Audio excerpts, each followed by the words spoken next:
It's time for Twit This Week in Tech.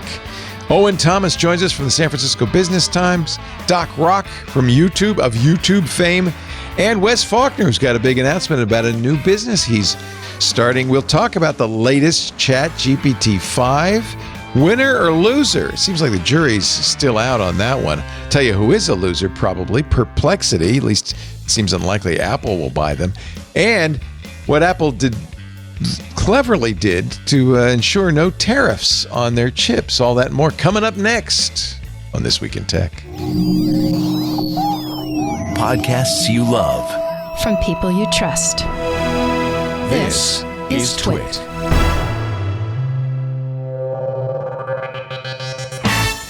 This is Twit, This Week in Tech, episode 1044, recorded Sunday, August 10th, 2025. Elephants on the Moon. It's time for Twit, This Week in Tech, the show where we cover the week's tech news with the smartest darn journalists and tech gurus and just plain old enthusiasts in the biz. Joining me right now, Owen Thomas. He is the managing editor at the San Francisco Business Times, longtime friend. Hello, Owen. Hello, Leo. I prefer to think of myself as a passion advocate. An advocate for passion. I love it. Do you share the passion or you just merely advocate? I'm also an enthusiast. I always call myself an enthusiast. I'm a geek, but I feel like I'm more of an enthusiast than anything else. And I think we make Twit for enthusiasts, basically. If you're an enthusiast, that's all it takes. Wes Faulkner is also here. Good to see you, Wesley. Oh, we got a new lower third. I'm going to ask you about that in a second. Before I do, though, let me say hello to Doc Rock, who is, of course, YouTube star and director of strategic partnerships at Ecamm. Of course, the software we use to switch this show remotely, even. You know, it's so funny because I thought your baseball jersey said M&M, but now I realize it says Ecamm. The CNA were hidden by the microphone. He's an M&M fan. I should make an M&M one to wear when I go to conferences. That'd be fun. All right, Wesley, you better explain. What is worksnotworking.com? It is a community website. I have extensive community experience doing it for other companies, and this is my first time doing it for myself, creating a community to help with people who need suggestions navigating the work environment. A lot of oh my god! And these days, that is a lot of people. A lot of suggestions out there are just like, oh, have this conversation with your manager, or maybe go to HR with this, and they'll help you. And we all know that's bunk. That's not true. So the system itself. Oh, you could be employed, you're saying, but just you don't like your job or it's not working for you, that kind of thing. The thought is, in this economy especially, you might be in a really bad situation, but you can't leave or even find another job. You might be stuck. And so you need to find a way to cope and manage through those situations when the deck's stacked against you. So how do you deal with a toxic work environment? How do you deal with a manager who's trying to I'm going to sign up right now. Devalue your work, all that stuff? And instead of getting suggestions of saying, well, lay out all the work you've done and then show the impact on the company, they don't care about that. Instead, you have to figure out how do you protect yourself, because your manager is trying to protect their job. Right. And if it means throwing you under the bus, then that's how it is. And so what do you do in those situations when you know you can't go to HR? Because HR is going to say, well, your manager evaluates you, and if they're thinking you're not pulling your weight. And I think we've all been in that situation where we try to bring evidence. We try to make a case of why you are in the right and the other person's in the wrong, and it goes nowhere. It's just frustrating, demoralizing, gaslighting, and soul crushing. And so this is a site for people to find either ways to get through it or to work around it. Nice. That sounds like a great idea. You founded your own company. Now tell me about the website. Did you design it from scratch, or are you using, what are you doing? Is it a Fediverse? Both. It's being constructed, and so I am announcing on the show, but we're not launching until November. Oh, that's why I can't go to that website yet. Okay, I got it. It's the website should be up. Oh, all right. Maybe I mistyped it. It's It's works dash not working. working.com. Do I have to type www in front of it? No. You know better Actually, than that. the redirect for www is not set up. Oh, I know what's happening here. Oh, I don't know. It looks like your Cloudflare says everything's working except you. Oh no! I made some changes right before the show. Oh, I also use NextDNS, which blocks. And I thought maybe this is it, which blocks websites that are brand new. Like, if you registered that domain in the last month, it gets blocked because that's a lot of cases. I'm picking up the website, so that might Okay, be good. That So it must be that then. NextDNS. So maybe it's not you. Okay. I apologize. Right. I apologize. Well, it should be working. Hopefully. Yeah, I'll turn off NextDNS next time. The logo is a little inside joke for people. Now I really want to see it. I got it. Your back channel for surviving work and keeping, and it's a phoenix rising from the dumpster fire. I get I it. love it. Join us in redefining the work of the future. Nice. Oh, God. Congratulations. I need that on a hat. Congratulations. That's great. Thank you. So the big story this week was ChatGPT 5.0.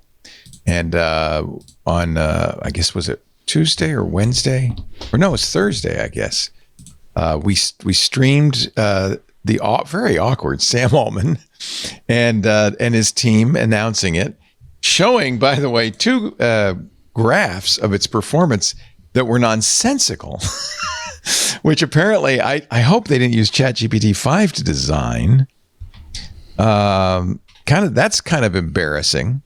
And then it launched, and he said everybody's going to have it. In fact, you're going to be able to use it even if you're on a free tier. And the complaints that started flowing in, I can't see it. I think it's just taken a while to roll out. I got it right away. Played with it quite a bit too. I'm kind of impressed, but there is a broad range of opinions over ChatGPT.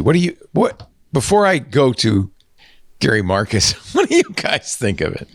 Opinions are like eyeballs. Everybody got two. Yeah. They got the one that they share on social media and then the one that they keep for themselves. I like it, Doc. And it's funny. I just came up with that. I should write that down. Yeah, because I'm at an age where I forget that. What happens is it is super fun to be hyper just to keep irritated. in mind, you are wearing glasses, so you have 4 eyes. Okay, this is true. It's super fun to be hyper outraged on internet if everybody else is hyper outraged on internet, but at the same time, you're still using it the way you're using it. So it depends on what you're trying to do. I would say one. Number two, know that when it first comes out, everybody and their mother is going back to try it. So you're going to get weird server issues and things like that. And the rollout is different from 2 years ago when we were rolling it out to a handful of users. Now we're rolling it out to like half the population maybe. And so, yeah, it's a different game, bro. It has to scale. Like I get this is going to be, Leo, you'll understand this. And I swear I won't turn this show into sports ball because people get mad. People are irritated at right now at hearing what player contracts are making. I'm like, take those numbers and use a inflation calculator and put it back to what Jerry Rice got paid when he got accepted. It ain't that different, bro. The numbers sound crazy now because that's where the economy is right now.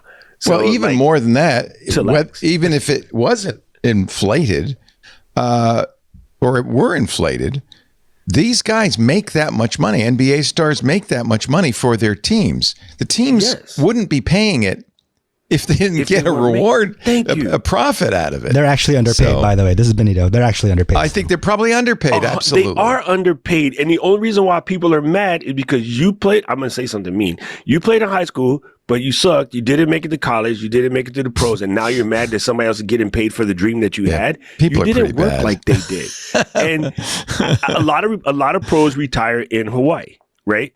Yeah. I see Marshawn Lynch in Hawaii all the time. You can't miss him. He's beast mode is big. Yes. I see Marcellus Wiley in Hawaii all the time. As a matter of fact, he uses part of our wood shop whenever he feels like working. Oh, nice. Oh, nice. That dude's body, he looks older than me body wise. I mean, he fit, took a beating. That's why he took a beating, right? These things happen. So these guys are paying, you get paid for what they get paid for what they do. And so taking it back to tech, when you release something like this, the problem is these guys if they don't go out and do the Steve Jobs on stage, people talk spicy.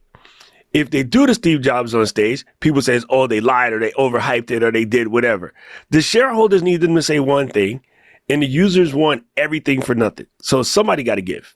Something has to give. Like, let's be reality about this. Yeah, it's crazy. It's fun to read the subreddit ChatGPT for a range of things. It's absolutely diabolical. I'm done with you forever. GPT thinking is worse than 03. I mean, up and down, over and out. One of the things OpenAI did almost immediately is they killed all, at least in the ChatGPT app, they killed all the other choices. And there was such a hue and cry that they brought back 4.0. And they said, if people keep using it, we'll see. Yeah, you're right. That was weird because on the first day, all the choices were there. Yeah, and then on the second day, they were all missing. Because I made like 3 videos right away. And I was like, wait, my video no longer right because you can't go back to the old models. Here's a image made by ChatGPT 5 of the difference between GPT 4, which is friendly and warm and candlelit and has a glass of wine, and GPT 5, which is you're in a boardroom with HR and doesn't look like it's going well. We were talking right before we started that they're low on hardware and servers, so they have to get rid of the old models to make room. Yes, they needed the GPUs. That makes sense. Yeah. So I'm mostly impressed that they have delivered improved factuality. That's a great product feature to tout in their blog post. Yeah. I've been playing with it and I have had good results. I did notice it's quite a bit drier in its results. I fed some information about a friend's medical situation to it. That person asked me to do so, so I did. And it actually said something which I think is dangerous. It said that person should discontinue a medication they're on immediately. And the person's doctor said, we'll talk in a month. So I'm going to trust the doctor, I think. There's also this story, which isn't ChatGPT 5, but still pretty hysterical, about a young man who changed his diet because the AI had told him not to do sodium chloride, but instead to do sodium bromide, which is a psychoactive drug, and it actually gave him a brain disease. So maybe that is a reason not to trust it. On the other hand, and by the way, this is one of the things OpenAI pushed. In fact, they brought a cancer survivor on saying, I got a very kind of terse email from my doctor and I got scared and I didn't know what to say. So we gave it to ChatGPT 5 because we had an early version of it. And it was so helpful. It was so great. It gave me all the information I needed. And and Sam Altman saying, yes, we think this is going to change the world. This is one of our missions. Well, it's maybe not so good if it tells you to eat sodium bromide instead of sodium chloride. It's really hard to bring dead people on and say on stage how it failed me. Those people don't end up in the yeah. I've had issues with it using memory.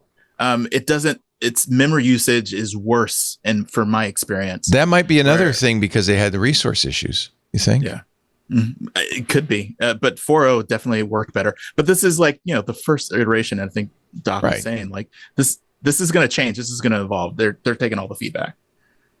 Can I ask a meta question here, which is not Meta the company, but Meta. I was going to say a llama question, Owen. But like, does it really matter if ChatGPT is better? Is it kind of like Google where it's just locked in as the perceived number one player, and it's going to get more usage, it's going to get more data because it gets more usage, and all of the technical stuff is just kind of playing on the margins?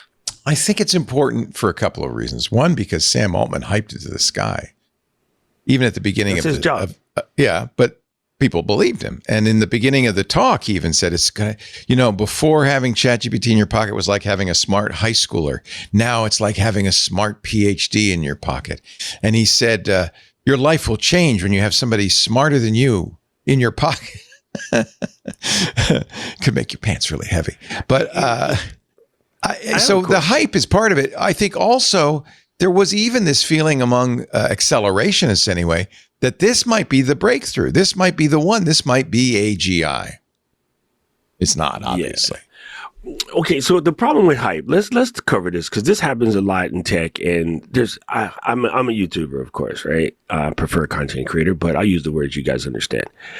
Every time somebody drops something new, no matter what the industry, it could be a hard drive company, it could be a computer company, a soundboard company, microphone company, camera companies especially.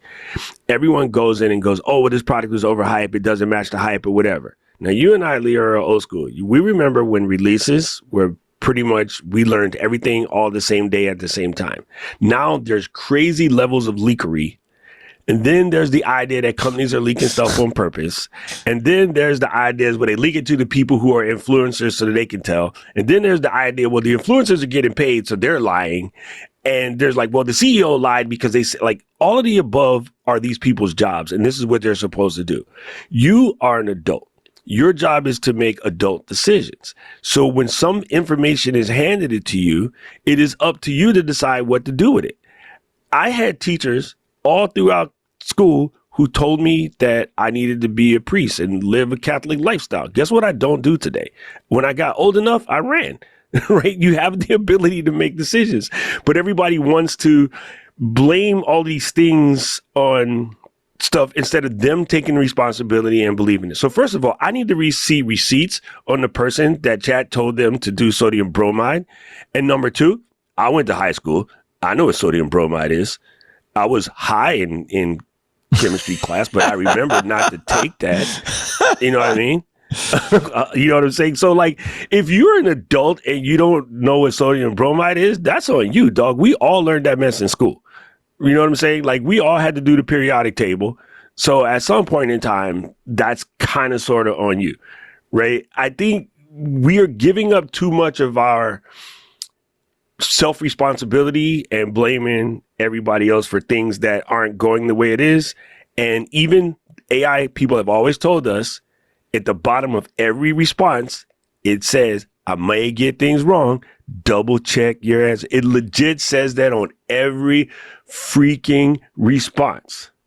I am in alignment with you, Doc, for the most part, but we'll go over a story about Tesla and their liability. Oh dear, marketing. Yes, yeah. But there is a line where you can't just announce that we are training it on health data to be better at health data, and then someone goes to their friend who's the tech guy and says, "Hey, could you tell me what it says?" That's going to happen. There are too many things in the world for people to focus on every release for every product, especially if it's not in their domain. And so they just hear things, and it might be true, maybe not. But well, there's a lot of that, regardless of AIs out there. I mean, that's that happens. That's the world we live in now. Yes, yeah. But when you're raising money and you're amplifying this and you're downplaying the risk, and yes, it says that at the bottom of every prompt, but every website says, "Can we store your cookies?" Right. People ignore that. Yeah.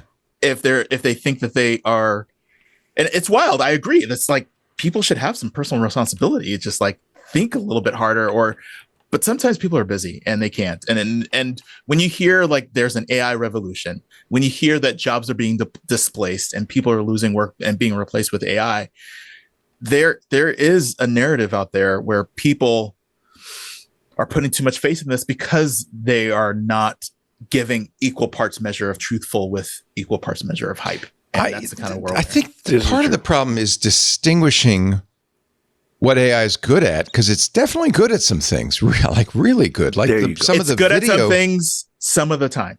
Yeah, and so we're not used to being discriminating. We're not sure how to discriminate between the good stuff and the bad stuff that we get from this source. Right. Normally, like that as if I know somebody, but if I know somebody who's a BSer, everything that person says is suspect, and I'm gonna take it with a grain of salt. On the other hand, That's if I know why we're friends.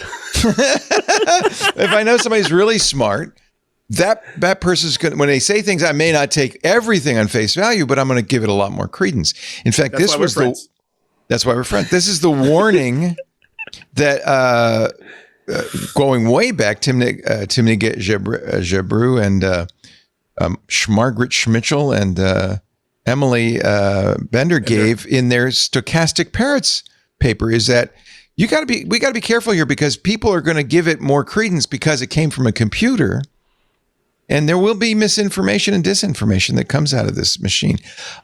I got to say, in my opinion, we've kind of started to take AI for granted.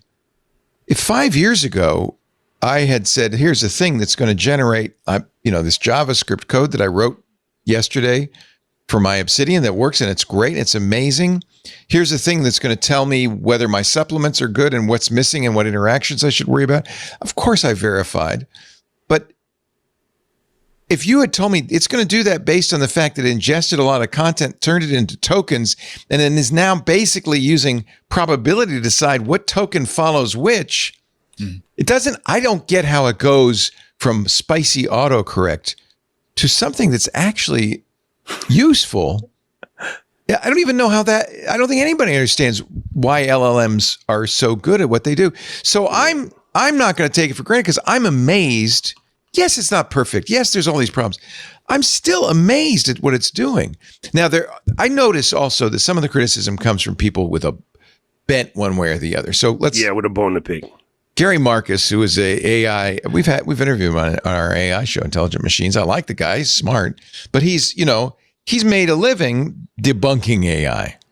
Mm-hmm. His article almost immediately, this was August 9th, so the next day is GPT-5, overdue, overhyped, and underwhelming, and that's not the worst of it. He almost gloating that ChatGPT was so bad. Which, I wouldn't gloat about it, and I don't think it's so bad. Yes, admittedly, it's not, well, it's certainly not AGI, and I think maybe Sam Altman overhyped it for sure, which was a mistake. But still, and it's not just ChatGPT. It's ChatGPT and Anthropic, Claude, and Kimi, and there's a bunch of them, and they're doing amazing things. And I think that's. Here's I gotta tell you something which is super funny. So Wizardling just put in the chat that drivers blindly follow GPS into rivers and off the side. Oh yeah, of the hill. I do that all the time. Well, I don't drive off the road. We have a space in Hawaii on the Big Island that I think Maps has fixed it since then. But in like 2 weeks time frame, 3 different tourists drove their car into the harbor. And then as a person who lives here and know what these boat ramps look like, I'm like, yo, stop blaming the GPS for that. I'm somebody who can't drive. There's no way you don't see the water coming and don't be like, let me stop. But one lady drove a minivan in, and like a fisherman just happened to be emptying the boat. He had to get her kids out because she didn't even know how to, break the glass or, do any of the other things that you're taught in driver's ed. And so she literally was in peril. And it's funny because it's like, how do you drive into the ocean? Like, we don't have little secret creeks here. We do, but I mean, what they're driving into is the Pacific Ocean. And there's tons of yachts next to it. Just open your eyes, you might notice. I'm like saying, it wasn't like in some weird rural situation. Like when you see the SS Faulkner next to it, you don't drive in. But people do it. So I get that I miss off ramps all the time. I go play, I have a little too dependent on GPS. And I admit it. I used to, get out the Thomas, what do they call it? The Thomas Guide, that book with maps in it. Well, I thought we had AAA maps. My dad used to get the one that you can never fold back. The triptychs. And it just becomes a crumble of paper because it was so obnoxious. Yeah. But Sam is not one of my favorite people, but I ain't mad at him either. But just understand that Kyle Shanahan and Pete Carroll and 30 other coaches are telling everybody that their team is going to win the Super Bowl this year because that's their freaking job. So you should not really listen to Sam. You have to take it with a block of salt because that is his job. You got to put your own feet. A block of sodium chloride or sodium bromide? I'm going with bromide in this particular case only because Sam is Sam. Let's take a little break. We're going to we've got lots more to talk about. Great panel. Good to have you. For those who are watching live, I think we fixed the glitches. I pray we fixed the glitches. It's pretty hot where Benito lives, and apparently his computer is not happy. We've all been there. Owen Thomas is here from the San Francisco Business Times. Great to see you, Owen, as always. Wesley Faulkner and his new business, which is great, works-not-working.com. That site's opening when? In a couple of weeks, you said?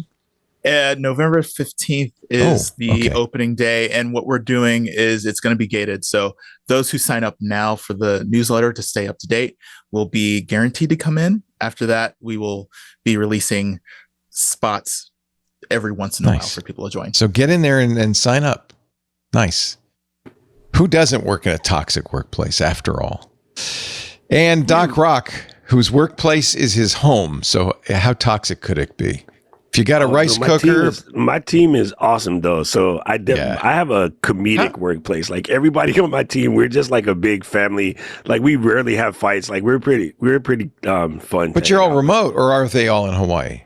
We are remote, but we do get together about 3 or 4 times a year through going to headquarters or going to various events. Actually, I just came from MaxDoc, catching up on all of our old friends, which was amazing. What was it? Max Dot? Max Doc? Yeah, it's like an event that goes on. So remember when Macro closed, everybody was super sad. Well, Barry Falk and Mike Potts put together a conference in the middle of Illinois that just all the OG Mac guys can go and hang out. And so that's what we did. I remember when they started that. It's still going, huh? That's nice. Didn't it be 10 years old, bro? Wow. Super fun. We had a blast. I got to catch up with my whole 2R team. Like we were hanging out, slurping whiskeys, having a blast. The ultimate Apple website, Tua. Not Hawk Tua. That's a different kind of Tua. That's a whole nother Tua. When that got popular, I was so sad. I'm like, people are going to connect that to They're not going to. Yeah. Hey, our show today brought to you by one of my favorite. They're all my favorite. I love all my sponsors like I love all my children, but sometimes you love one more. Bitwarden, the trusted leader in passwords and passkeys and secrets management. I use Bitwarden. Security Now's host, Steve Gibson, our security guru, he switched to Bitwarden a few years ago. Pretty much everyone I know. In fact, it's a good way to test somebody's security IQ. What password manager you use? Bitwarden, of course. Bitwarden's consistently ranked #1 in user satisfaction, both by G2 and software reviews. More than 10 million users now. What surprised me a little bit is it's also used by business. 50,000 businesses use Bitwarden. Now, I know a lot of you are traveling for the summer. Bitwarden's here to help make your travels safer and easier. For example, you can do what I do. Bitwarden isn't just for passwords. You have secure notes. I keep my passport and my passport number in my vault. Easy access for tax-free shopping. But also, they always say have a copy of your passport with you. I used to Xerox it and put it in my luggage. That's not a great idea.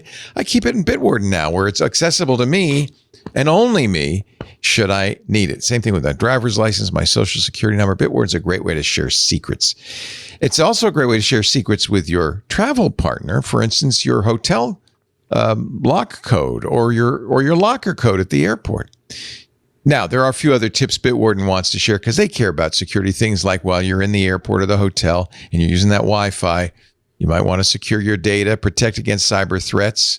That's, you keep all your secure secret stuff in Bitwarden. It doesn't matter if somebody even could get into your computer. They can't get into the vault. It's strong encryption. You should only connect, of course, to the airport or Hi-Fi, the official airport or hotel Wi-Fi network. Every time I go to San Francisco, there's free SFO Wi-Fi, and my finger always hovers over that button. Is that the real deal? Should I join it? I want to. Also with Bitwarden, enable autofill for credentials. This is really important because it won't automatically fill in your password or information or your passkey on a spoofed site. You may not be able to tell the difference. Bitwarden can. Bitwarden can. And by the way, when you leave that public Wi-Fi, forget the network in your device settings so it doesn't automatically join it again. That's another trick bad guys use. They spoof these Wi-Fi access points and your laptop says, oh, we're back. Let me just join up. No, forget it when you're done. And of course, be careful about downloading files, clicking unfamiliar links, accessing sensitive personal or work accounts when you're connected to a public Wi-Fi. Students are these days spending a majority of their time online, not just for socializing and gaming, but they're learning. They're doing other things. They're online all the time. And with that comes a number of accounts, new passwords. And if you know teenagers, they're not using strong they're making up passwords based on their birthday and their favorite band's name or whatever. Even if students know the security risks, let's face it, all of us, convenience often takes precedent. That's why you want to take your teenager and teach them how to use a password manager. Teach them how to use Bitwarden. It will generate a unique, strong password every time on every site. Unique to that site, students can use it. They can put Bitwarden on their phone, on their laptop, on every device. And the best part about Bitwarden for individuals, it's free. It's open source, so it's free forever.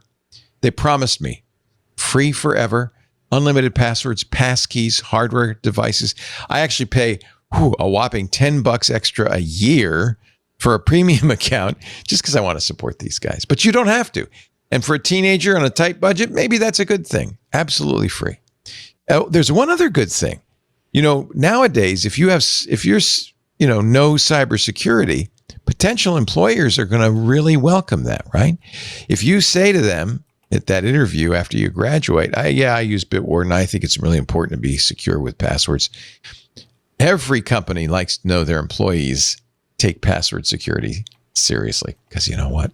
A lot of companies have employees that don't. I know that. Bitwarden setup just takes a few minutes. It supports importing from most password management solutions, so it's easy to get started. And because it's open source, anyone can inspect their code. It's on GitHub, and it's audited regularly by third-party experts. Of course, Bitwarden meets all the standards: SOC 2, Type 2, GDPR, HIPAA, CCPA compliant. They support ISO 27001-2002. They're certified. That means they have the highest possible security. Get started today with Bitwarden's free trial of a Teams or Enterprise plan, or get started for free across all devices as an individual at bitwarden.com/twit.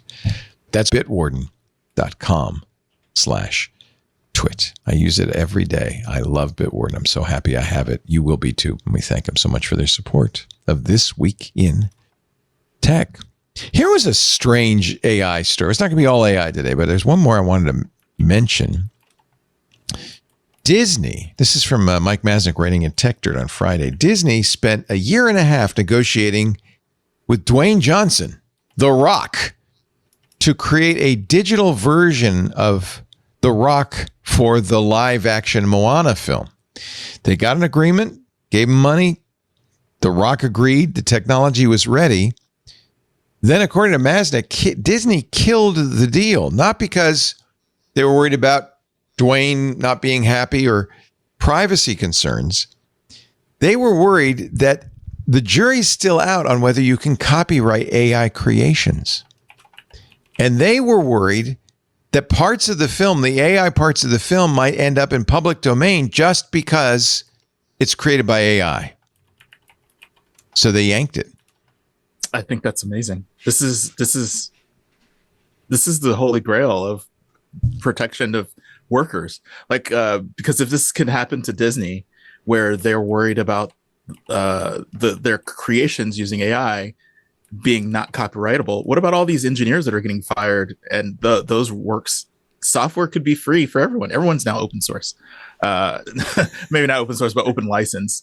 So I think this is really a turning point where people are realizing that if you can't copyright this, then it almost has no perpetual value. So that's a big flag. They're going to take all of the AI created Moana footage out when it comes out. Mm-hmm. It's not going to be in there. And I suspect all of Hollywood will now start to think maybe we shouldn't use AI in our movies, which is a shocker. Right? Leo, I'm sorry for this. What do you think about the movie itself? Oh, I don't know. It doesn't matter what you think. Sorry, I couldn't help it. I had to do it. I'm sorry. Can you smell what Doc is cooking?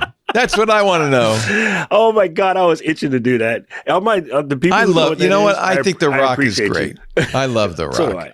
He's so cute. You know, he's actually a super nice person. Oh, I'm glad to hear that. Even like growing up like he was always around. Like when he comes home, He's he Hawaiian, still goes right? to the gym. Yeah. Well, he's Samoan, but Samoan, he still goes to okay. the gym. He doesn't hide behind, his celebrity or whatever. And years ago, I used to go to the gym super late at night. So that way it was open because 24-hour fitness in Hawaii is busy because everybody comes here. It's right near Waikiki. I'm working out one day and he's like, "Oh, can I jump in?" And I can't see because I'm on the bar doing my thing. Can and then he jump in? I get up and I was like, "Yeah, if you don't mind me taking off all the plates so you can handle it." And he just like squeezed me on the shoulder and laughed. And I was like, that was the most awesome but yet painful squeeze on the shoulder ever. But he's really just a nice guy. It's really like, heavy. I've he's got not two pretentious. 25ers and a 10 on there, sir.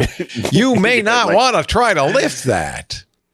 I just like to report because I think a lot of people don't understand. Like some of the celebrities are just a little bit out there, but he is legit one of the nicest people in the world. And I'm glad to hear that because it hasn't much changed him. It hasn't much. It seems changed him. like Now, it. he's gotten way richer off the liquor deal, but super super nice cat. Does he have a tequila?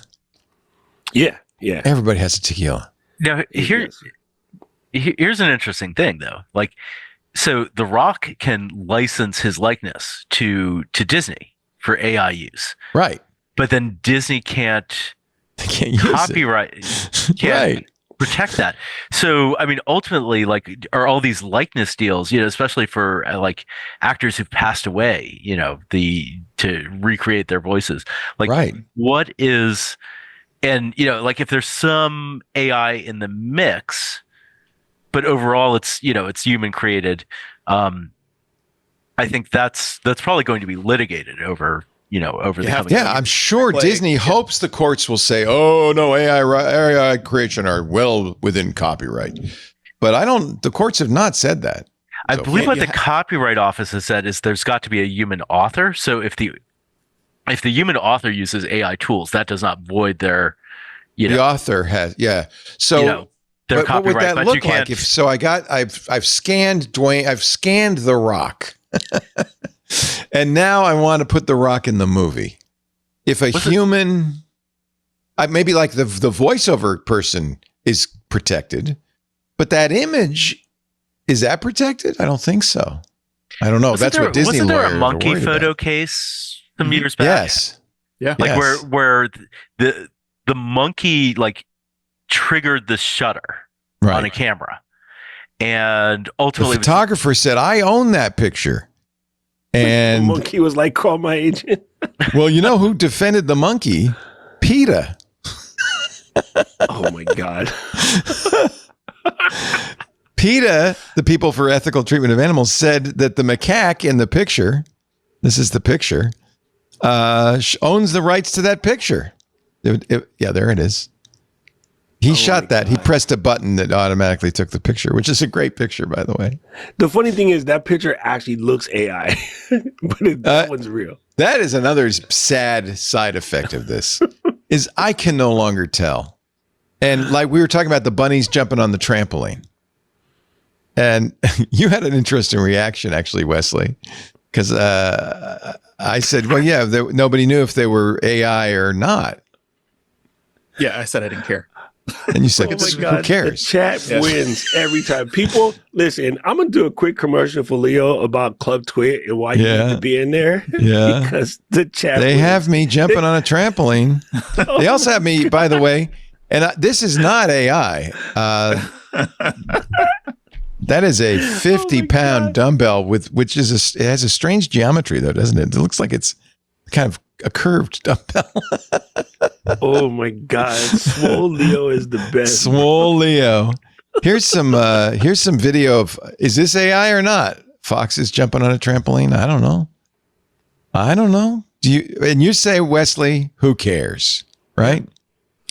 This is definitely AI.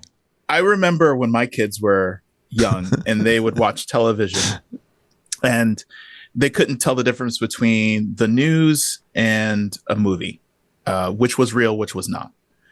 And in terms of entertainment, both were the same. They were seeing a car drive down the street.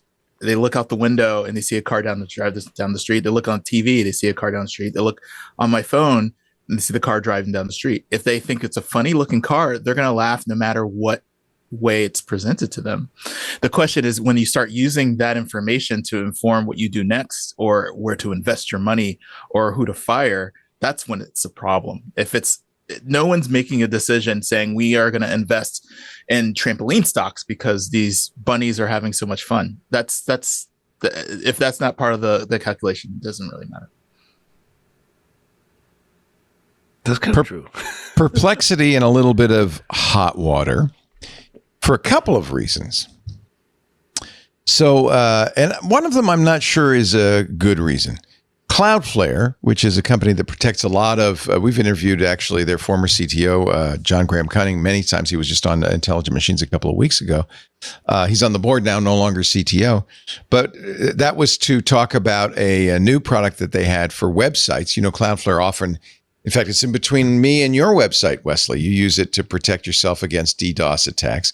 One of the features that Cloudflare offers is blocking AI web scrapers. So often AI ignores the robots.txt file, which isn't a law or anything. It's just a norm that if the robots.txt file says no AI scraping, you shouldn't scrape it. But most AIs ignore that. Perplexity has for years. But Cloudflare said they're ignoring, even when we have our own protections, which are pretty stringent, they ignore every signal from the user that they don't want this site scraped. And the way Cloudflare did it is they created a site. They put up the super duper robots.txt that says no scraping. And then they went to Perplexity and they said, tell me about this site. And Perplexity did. Now, Cloudflare says that Perplexity is violating norms by doing that. I disagree, because Perplexity, just like any browser, if you tell a browser, show me this site, it's going to show you the site. That's how the web works. So is it so different if a Perplexity, an AI, looks at that site and gives you a report on it, not the site's image, but just a report on it? How is that different from a browser pulling the site and displaying it? And this is what Perplexity said. This is not a fair test of this. So that's problem number one. This is a story in 9 to 5 Mac. There was a rumor, actually started by Eddie Q at Apple, that they were looking at Perplexity and maybe buying the company to give them the AI chops they have not yet been able to create on their own. The other thing that Perplexity just did is they are now the official source of an AI for the president's social network, Truth Social. And in fact, they have an AI that is trained only on Fox News, the OAN, the One America Network, Breitbart. They literally said, we're only going to train it on these correct sources of information.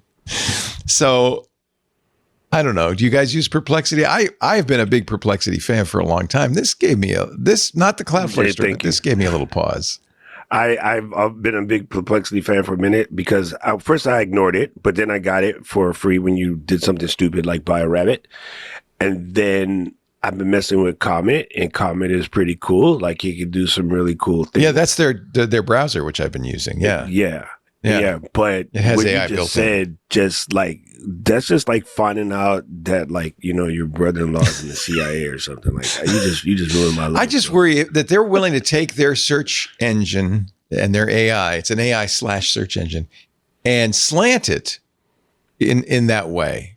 I mean, I don't think they're doing that to the regular Perplexity, but it just bothers me that they're willing to do that for somebody who comes along and says, hey, could you just take out all the left-wing stuff and just that bothers me. It says that that puts it back into it's just the money thing, right? And I really don't like that concept when, people in my YouTuber camp love to say, well, these companies are just trying to make money. And I'm like, fam, I don't know if you know how business works. That's every company. The lady that sells, sweets at the cupcake store at the end of your block, she's trying to make money. Go buy a cupcake. Mm-hmm. But this is a little bit different. This is just like playing on people's worst sensibilities, and that part ain't cool.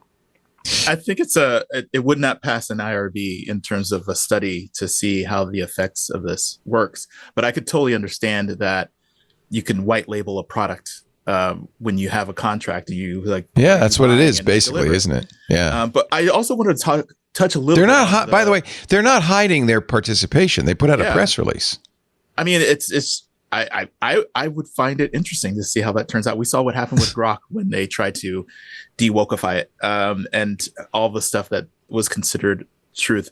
But to go back to the crawling with Cloudflare, you have to realize I'm not defending or trying to promote what they're doing as right, but just giving some context that Google's crawler gets fed into Gemini. Right. So Cloudflare can't specifically de facto block them gathering information because it shows up as Google's crawler. Right. And if you were to block that, then you would not show up in Google search. Exactly. And the same thing is with OpenAI and Bing search. And so it is a war or a battle that is not exactly on an even playing field. It's already lost. I just want to just put that out there. It's just why they might be so adamant to continue to do this. Doesn't that seem like a bundling case waiting to be interesting. Yeah. Waiting against whom? I mean, like, who's going to prosecute that? Well, the FTC, I guess. It depends if Trump is mad at Google this week. I think he's kind of mad at Google supposedly over YouTube, but who knows? Yeah. He's not mad at Apple anymore. They gave him a gold bar with a piece of glass embedded in it, and that was all it took. Oh, that and but the promise. 2 seconds later, he said that Tim is not an athlete, and I was like, pot kettle, like Instapot kettle. What the heck? Also, Tim Cook is like a champion biker who wakes up at 3 a.m. to work out. Just look at him. Put him next to the president. Who would you want to race in a 100-yard dash? Tim has been known to ride the Saddle Road on the Big Island, and like that's a long ride. So I'm like, dude, you're spouting things that you don't know what you're talking about. Yeah. Well, never mind. So funny though. you can't tell Tim Cook. You can't say Tim Cook's not doing the right thing, because Apple is threatened with a big tariff on the chips that it uses. Here is the president receiving the piece of glass from Corning. There's Tim Cook holding that. Cook said, "We are going to make a $100 billion investment in Corning, an American company in Kentucky, to made all of our phone glass and watch glass out of their glass," which, by the way, they've been saying they've been doing all along. But anyway, apparently. But by the way, there's a great story there about the original iPhone. It was supposed to be plastic. Steve Jobs saw a prototype. It got scratched. It looked bad. And he was like, it's got to be glass. And Apple's engineers had to scramble and find a glass supplier, and it was Corning. So it's always been Corning. Well, even more than that, that's that Gorilla Glass that they talk about. Corning had just shut down the plant that made it because they couldn't find a market for it. Apple comes a knocking. They said, "Oh, we could reopen that plant." So since 2007, Corning has been making iPhone glass. They haven't been making the watch sapphire glass. Somebody else outside the U.S. makes that. And to be fair, even though it will be made, the glass itself will be made in the U.S., it has to be then sent overseas, probably China, for shaping and installation. They make big sheets, and then they have to cut out the little sheets for the iPhone and the Apple Watch. Cook says they're going to make a massive, he said this before, a massive investment in the United States, mostly of stuff that they had already committed to. The president wants Apple to build iPhones in the U.S. He's been very clear about that.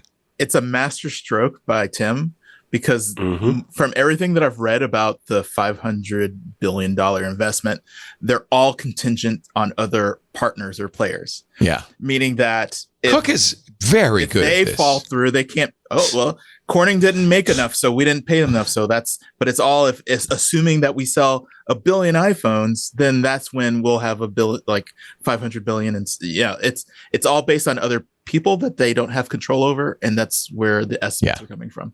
Yeah. People don't give him enough credit for his foresight. Every time somebody likes to mention Tim, they like to talk about his, supply chain management skills. And, when and if he does step down, which I think he's probably extended. I thought he was probably going to be good for a slide out, within the next 2 or 3 years. but realizing that he has this to contend with, at least The board is not going to let Tim Cook go. Yeah, I think he expanded his ticket. He called Delta and be like, "Hey, can I change my flight?" I think he changed his flight by 3 years because of this, and he's super brilliant with this play. This play was phenomenal. Yeah. I know if Steve was around, Steve would have said, "Tim, you're holding it wrong. Why'd you put your finger through the apple?" Do you think Steve Jobs would have gone to the White House and presented President Trump with a gold bar? I don't think so. No. I don't think that would have happened. Steve would have done something more, I don't want to say crazy, but that was his terminology. I think he would have flipped him off, which would be disastrous for Apple because the president says he wants to put 100% tariff on semiconductors made outside the United States. That includes the semiconductors in the iPhone. This doesn't math, and I'll tell you why. Because this dude is going to lower drug prices by 1,500%, 2,000%, or 4,000%. So he don't know how to math, bro. Whatever he says is just a number. You say that, but I think they're putting those. Whoever's doing the math isn't the president; it's somebody at the borders, and they are putting those tariffs on those products coming into the country. But didn't they calculate the tariffs with ChatGPT? Yeah, they did a very weird calculation. But no matter what, the tariffs won't hurt the biggest players because they still have volume discounts. So even the tariffs we're never going to hurt anybody. They're going to hurt the people who buy iPhones, the people who buy laptops, the people who buy everything that is made outside the U.S. Who is that? That's us. Us. Doesn't hurt China. That's what the U.S. stands for. Us. You could say, and it's certainly the case, that it puts pressure on these companies to try. Well, Trump says they're going to absorb the cost. That remains to be seen. Never happened. He wouldn't absorb the cost. He wouldn't do it. Why does he think anybody else is going to do it? But Trump's going to be out of the office in 3 years, right? And if I wouldn't put money on that, but okay, if you think so. I hope theoretically, you're right. As of today, right now. What's the over under, chat? Let's go. So the question is, it will take years to be able to bring this on, and people are, I think, with the taco trade, how it's going right now, they feel that it's not going to be worth it long term. Yeah, look, I'm looking at my investments, and I can't understand why the stock market's going up, but it is. It goes up and down, I might point out. Here's one of the funniest things that I have not heard anybody talk about, and if I have, I wish somebody would point it to me because I would love somebody to help me with this thought.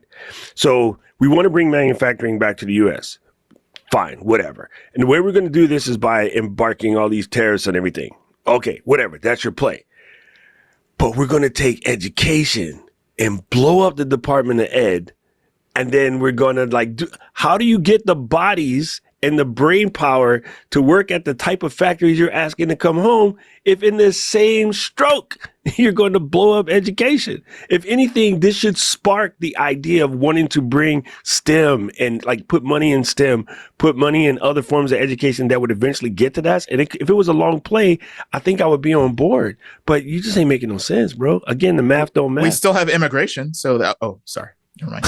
Nope. Stop it. Nope. Just stop it. Immediately after Apple CEO Tim Cook gave the president that nice gift and the promise of a $7.5 billion investment in Corning in Kentucky to go along with the $600 billion investment that they are planning to make in the United States, which is all good. I'm glad. That's great for us, right? They're building factories and stuff. The president said, nope, no tariffs for Apple. They're exempt from my tariffs. However, he did say that we're going to put a tariff of approximately 100% on chips and semiconductors, unless you're building in the United States or have committed to build without question, committed to build in the United States, there will be no charge. To which TSMC, who makes Apple's Apple Silicon and A processors for the phones, said TSMC is exempt because it has set up plants in the United States.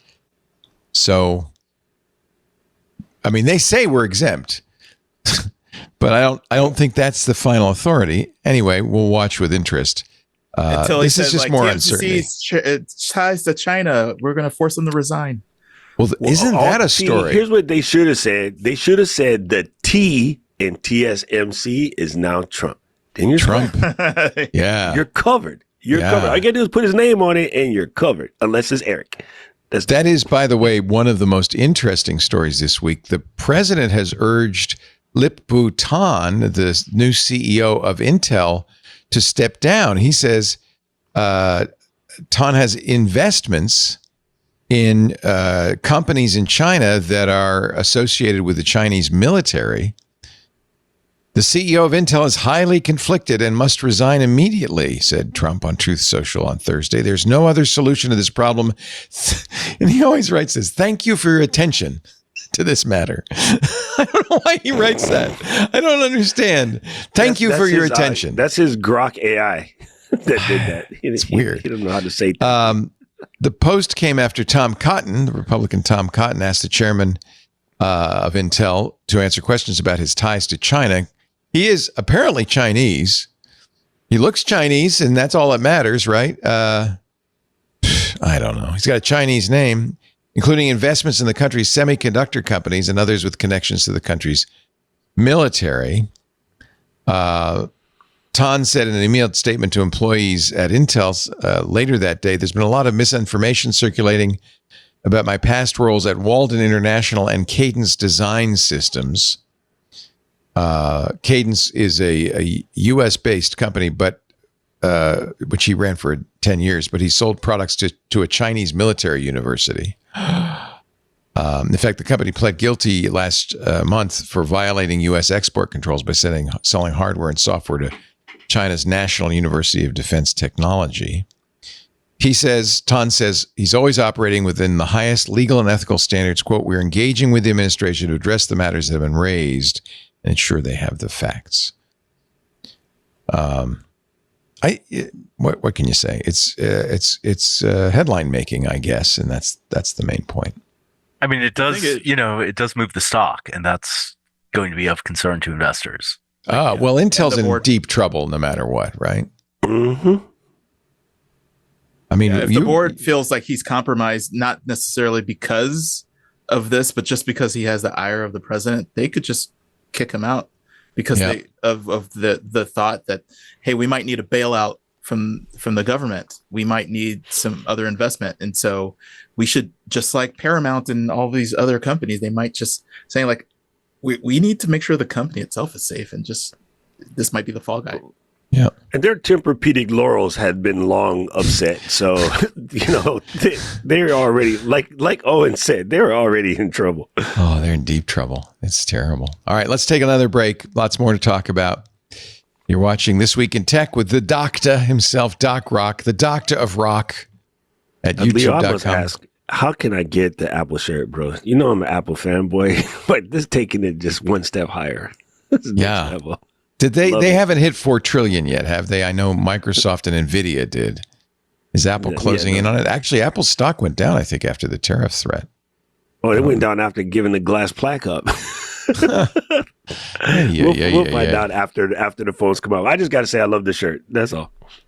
I'm excited about it. We'll talk about the phones. I'm excited about the phones. I don't know if I'm going to buy one, but I'm excited about it. I might be the first year in years that I haven't bought the new iPhone because the old one is so good. And I want to save my pennies because in next year, Apple's rumored to be doing, a super thin phone that opens up like that. And that would be pretty cool, wouldn't it? I don't know. I would be in. If they can find a way to 86 the crease, I'm in. Yeah, the crease. Everybody says the crease. Nobody likes the crease. It's like phone crack. It's where sweat gets in. I say bring back the home button. That's my call. You are an old school man, Owen Thomas from the San Francisco Business Times, and Wesley Faulkner, who has a new business. It's opening up in November, works-not-working.com. You can go there right now. We're glad you're here watching the show. We appreciate it. We appreciate the support of our fine sponsors, like the folks at Oracle. This episode of This Week in Tech is brought to you by Oracle. In business, they say you can have better, cheaper, or faster, but you only get to pick 2. But what if you could have all 3 at the same time? That's exactly what Cohere, Thomson Reuters, and Specialized Bikes have, since they upgraded to the next generation of the cloud, Oracle Cloud Infrastructure. OCI is the blazing fast platform for your infrastructure database, application development, and AI needs, where you can run any workload in a high availability, consistently high performance environment and spend less than you would with other clouds. How's it faster? OCI's block storage gives you more operations per second. Cheaper?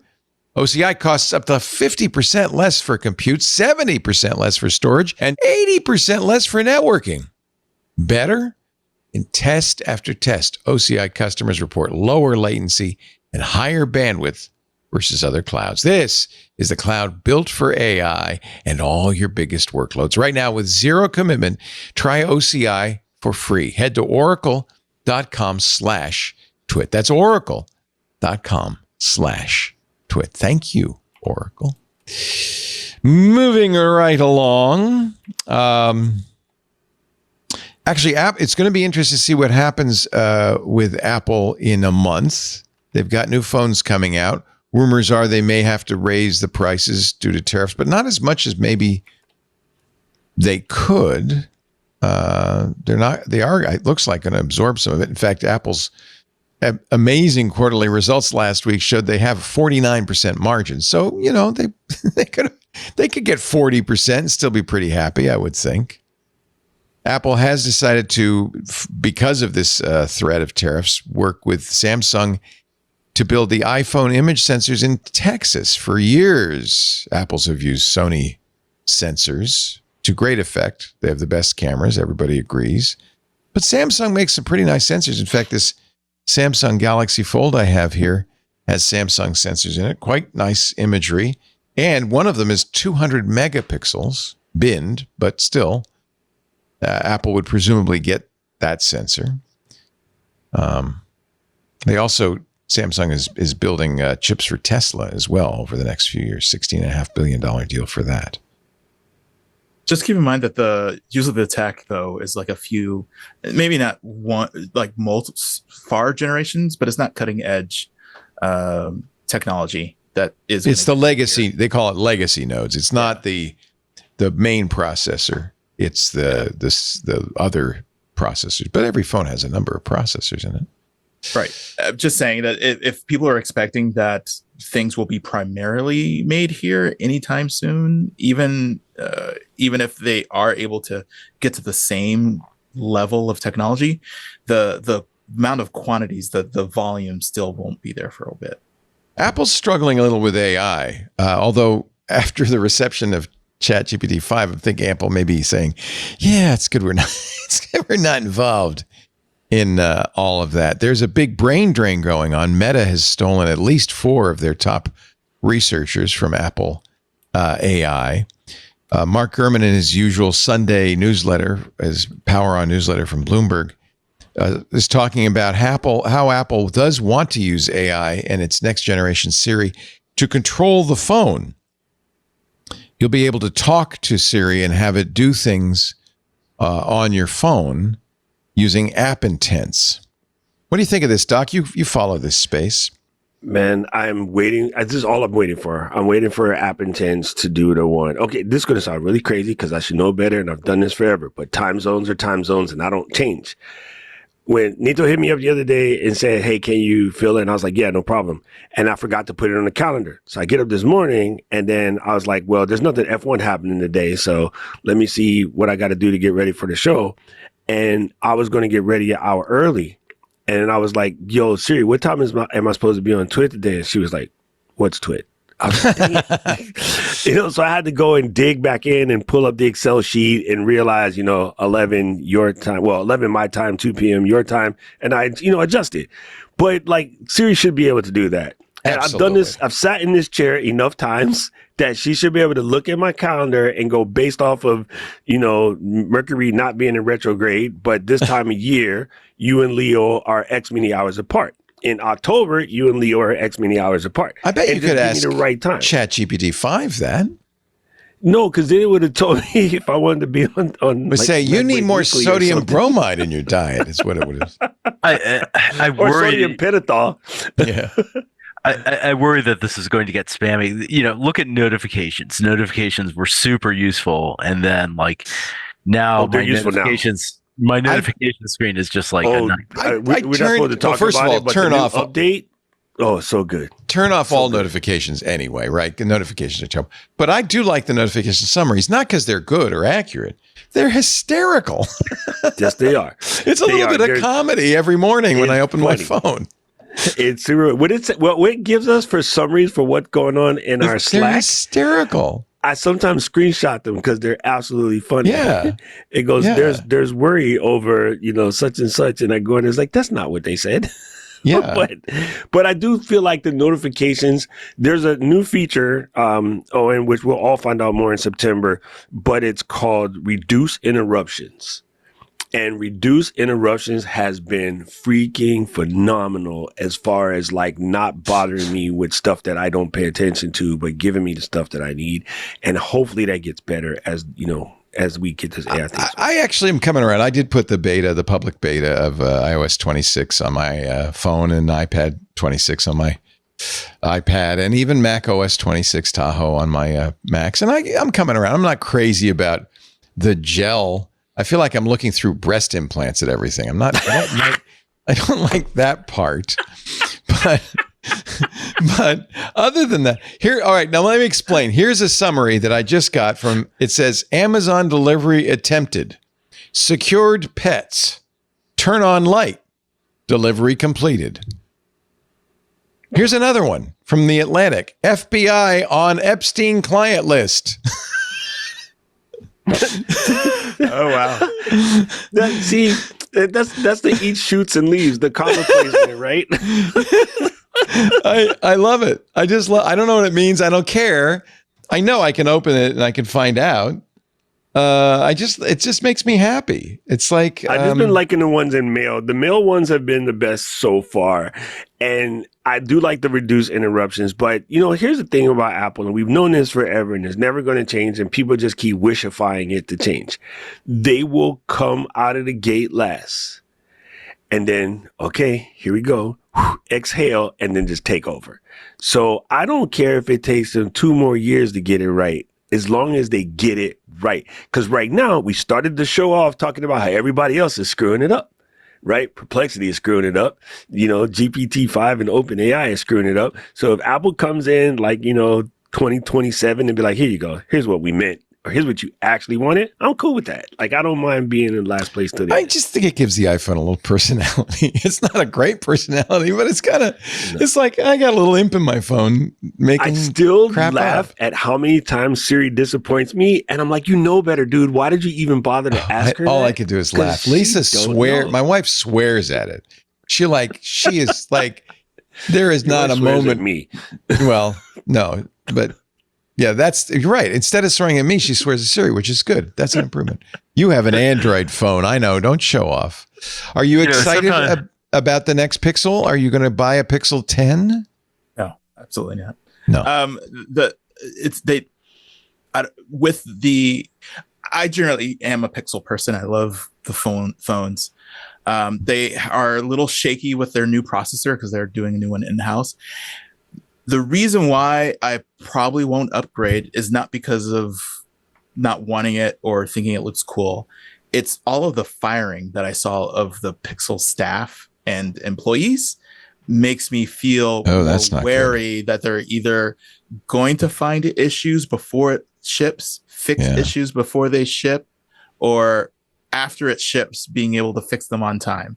It's always felt like a skeleton crew, and for those in the Pixel team, and now it's just like I don't want to invest any money into being saddled with a lemon and just being told to deal with it. And in 10 days, Google will, they have their Made by Google event, by the way. We'll stream that for club members in our club Twit Discord. Micah Sargent and I will be covering that 10 a.m. Pacific on Wednesday, August 20th. But I agree with you. Has Google lost their mojo? yes, It feels like they just don't know what the hell they're doing anymore. they lost their personality, or they lost their brand. It's on the Pixel side, especially in the earliest, like you have a little problem. Oh, just call, we'll replace it. Just way back when Amazon Prime, when you would have an issue, they're like, oh, we'll just send you a return. That's easy. Now it's the enshittification of everything. It's just like, now it's just like, they have a really good camera. They fix that, which is great. And now it's just like, now what? Now they're leaning into AI, but it's not a differentiator for me. Although Gemini, their AI is not bad. It's a pretty competent AI. Oh, it's really good.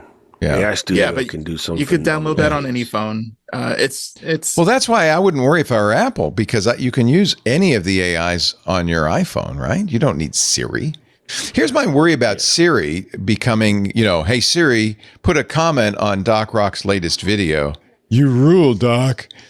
Which in theory, this is what those app intents are going to allow it to do. Remember Samsung tried this with Bixby? It was not well received. And as far as I know, nobody uses Bixby anymore. It's still in there somewhere hidden in my Samsung phone. All these companies have lost their mojo, haven't they? They all suck when they pick Bixby as a name. I say bring back Microsoft Bob. I think Microsoft, I think Copilot is getting a little bit more like Bob, to be honest, all the time, or more like Clippy. Clippy 2.0. Now with AI. Resurgence. They need to find the things that they do well and be able to do it consistently. It's like the voice dictation. When it was like even 93% accurate, it was still very annoying to go through and try to correct those errors. And it was only like recently where the transcriptions have gotten like really, really high quality, where it's like, it's an error, it doesn't bother me. But with these assistants, that's where if you can't rely on it to do something in the upper 90%, 100% of the time, you'll just like, if I have to verify it every single time, it's just a waste of my time. I was listening to Hard Fork, and they were talking about the Alexa Plus, and I've been playing with that. It's dopey too. Yeah, they said like, we can see why Apple hasn't released. Yes, and why Amazon put it off for so long. Exactly. It's just dopey. Like you have to do it well. And one of the hosts said that it messed up a timer. Like one of the things, like the core, the one thing you use the Echo for. Exactly. Yeah. And so you needed to be reliable. And with these like agentic systems that are not predictable, it is like a landmine. And so they have to be able to do it and be able to say it will do these features and be extremely confident that it'll do it most of the time. People in the Club Twit Discord say I shouldn't buy a new phone for a couple of years and instead buy this $6,000 Chinese robot that can do cartwheels and handstands, the Unitree R1. Ultra lightweight, fully customizable. I don't know if I need a gymnastics robot, though. I mean, that's scary. It's punching. Well, yeah. Now you don't have to do your own handstands. You can just get somebody else to do the cartwheels for you. Can it empty the dishwasher for me? No, that's a little. I did see. It was the funniest thing. You've probably seen this video too of a robot doing the laundry. Have you seen this one?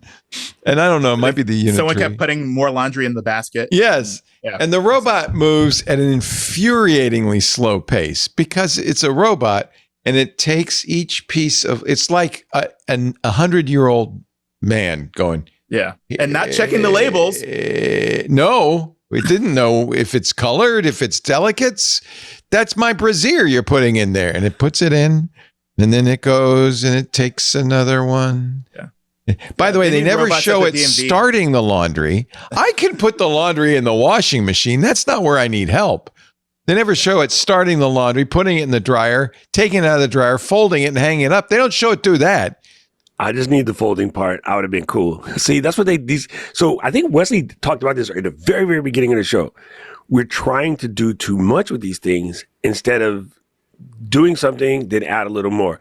If AI had came out and the only thing it knew how to do in the very beginning was actually translate languages flawlessly and get the nuances in that of human conversation because it's read all the books, that would have been fine.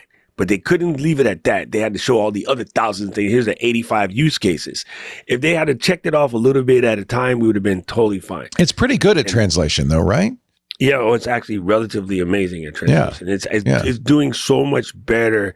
And the thing where you put it in chat mode and you say, okay, I speak Japanese and my other friend speaks English, and we're going to have a conversation. Oh, have you done that with people? Yeah. I've done it with myself because I can understand it. Oh, okay. And I'm actually pretty impressed by it. Is it pretty but it does colloquial? work better when you do it with another person because it knows that two different people are talking, and I can't change my voice enough to make it think it's working.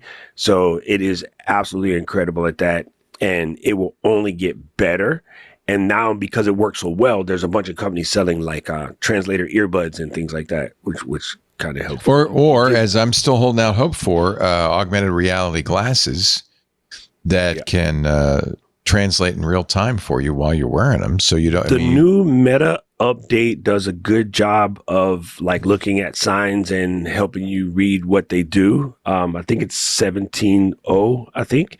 Let me install it. Yeah, it's actually pretty good at looking at signs and telling you what it says and things of that nature. But this part is where they could have just left it as something relatively simple, but they're trying to do too much. Mm-hmm. And this is why people are freaked out. And if you knew that you were going to scare people with the job taking, then why would you do that? Because you get greedy. My glasses are up to date. Did you have to apply for some sort of special? No. It just put the case next to it, and then it catches on. Oh, I have automatic updates on, so maybe I never use this, but it's kind of cool. I can say, "Hey, Meta, what am I looking at right now?" Let's see what some it says. bald git in Honolulu, Hawaii. You've got a computer set up with multiple monitors. Keep going.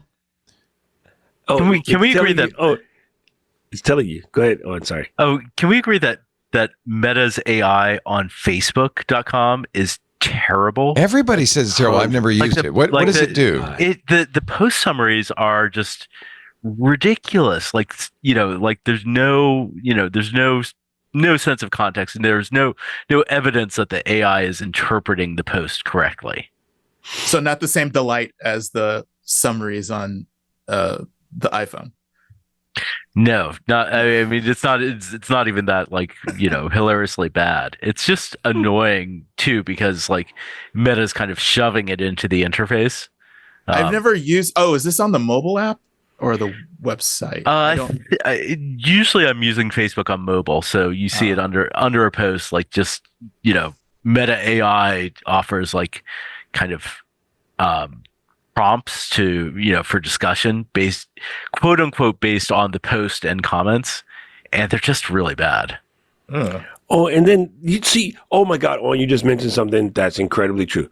Okay, so again, you should understand context, right? So I'm doing a post, and in my community, I'm teaching people about, doing their live streams. And I'm like, okay, if you want to create something and you don't want your audio to suck, here are a couple of settings that you have to say. And I press go, and it won't take the post. And it's not highlighted. It's not telling me what it is. It just you hit go, go, go. It won't take the post. It doesn't tell you the post doesn't work. It doesn't tell you why it won't take it. So then I looked at it and I said, okay, let me just try this because I think I know what they think they're doing. So I removed the word suck, and then I put something else, and then I hit it and it went. But that would have been fine if you told me you're just say I can't say suck. If you're Sister McGillicuddy from my Catholic school, I get it. But you didn't even highlight it and go, you can't use that word. Right? It needs to give you feedback.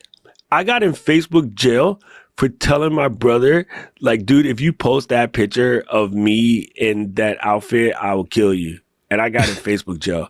Do you know how many siblings say to each other? It's normal. I'm not going to actually kill my brother. I love my little brother. Yeah. That's my homie. You say brah all the time. Bruh. Yeah, in Hawaii, we use that as bruh, right? We don't say it like the way you think it as a boulder holder. We say it as bruh. Brother. It's bruh. Yeah, hey, bruh. Right? You do the shaka. Bruh. Right. Hang loose, right. bruh. It's really dumb. And I'm like, if you're going to censor what I'm saying, tell me what I'm saying wrong then. Yeah, I agree. It should give you silly. feedback. That's not so good. I have a Meta Facebook account, but I don't use it for reasons like that. I want to tell people they suck. What's wrong with that? Nothing wrong. It just means that you're so low you would suck eggs, is what that means. It's nothing. What do they think it means? Is it telling that the junk Meta AI is on the Facebook app but not on Instagram, does that tell you something about how they feel about Facebook? Yeah, they don't. Because their llama is pretty good. In fact, the local version of llama is quite good, I thought. So they're willing to junk up the big blue app, but not Instagram, which is increasingly. Right. They just want to pump their numbers and say how advertising. many users they have of Meta AI, and Right. so that's why it's there. Does it work? Right.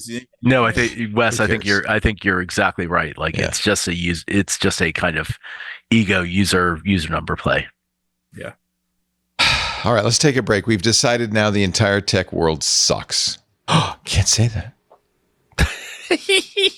I'm going to kill them. No, I'm not. No, I am not. You can. I guess you can't even say killing time anymore. Well, they took away all the human moderators, right? That's what you're seeing the result of. This is machine moderation at work. And this is also why we have words on YouTube like unalived and stuff like that. That's why they say stupid shit like that. Oh, it's the funniest one is TikTok, where everybody's a corn actress and stuff like that. It's just, I think somebody's got to write a book on internet age euphemisms to get around censorship. Because I'm still wrapping my head around crash out. Crash out. You can't say that either, unless you're a Tesla employee. No, but you're going ballistic, right? Or we would say like they're crazy or something. And those are too mean. So you got to say that they're crashing out. It's like the whole tech industry's taken sodium bromide. That's what I'm thinking. It's all skippity toilet. Skippity. Did you see the big Labubu robbery? What have we never thought you'd hear on Twitter. What have we 4,000, sunk Alex. to on this show? We'll get back to more real tech in just a bit with Wesley Faulkner, founder, startup guy now. Is this your first business that you've started up?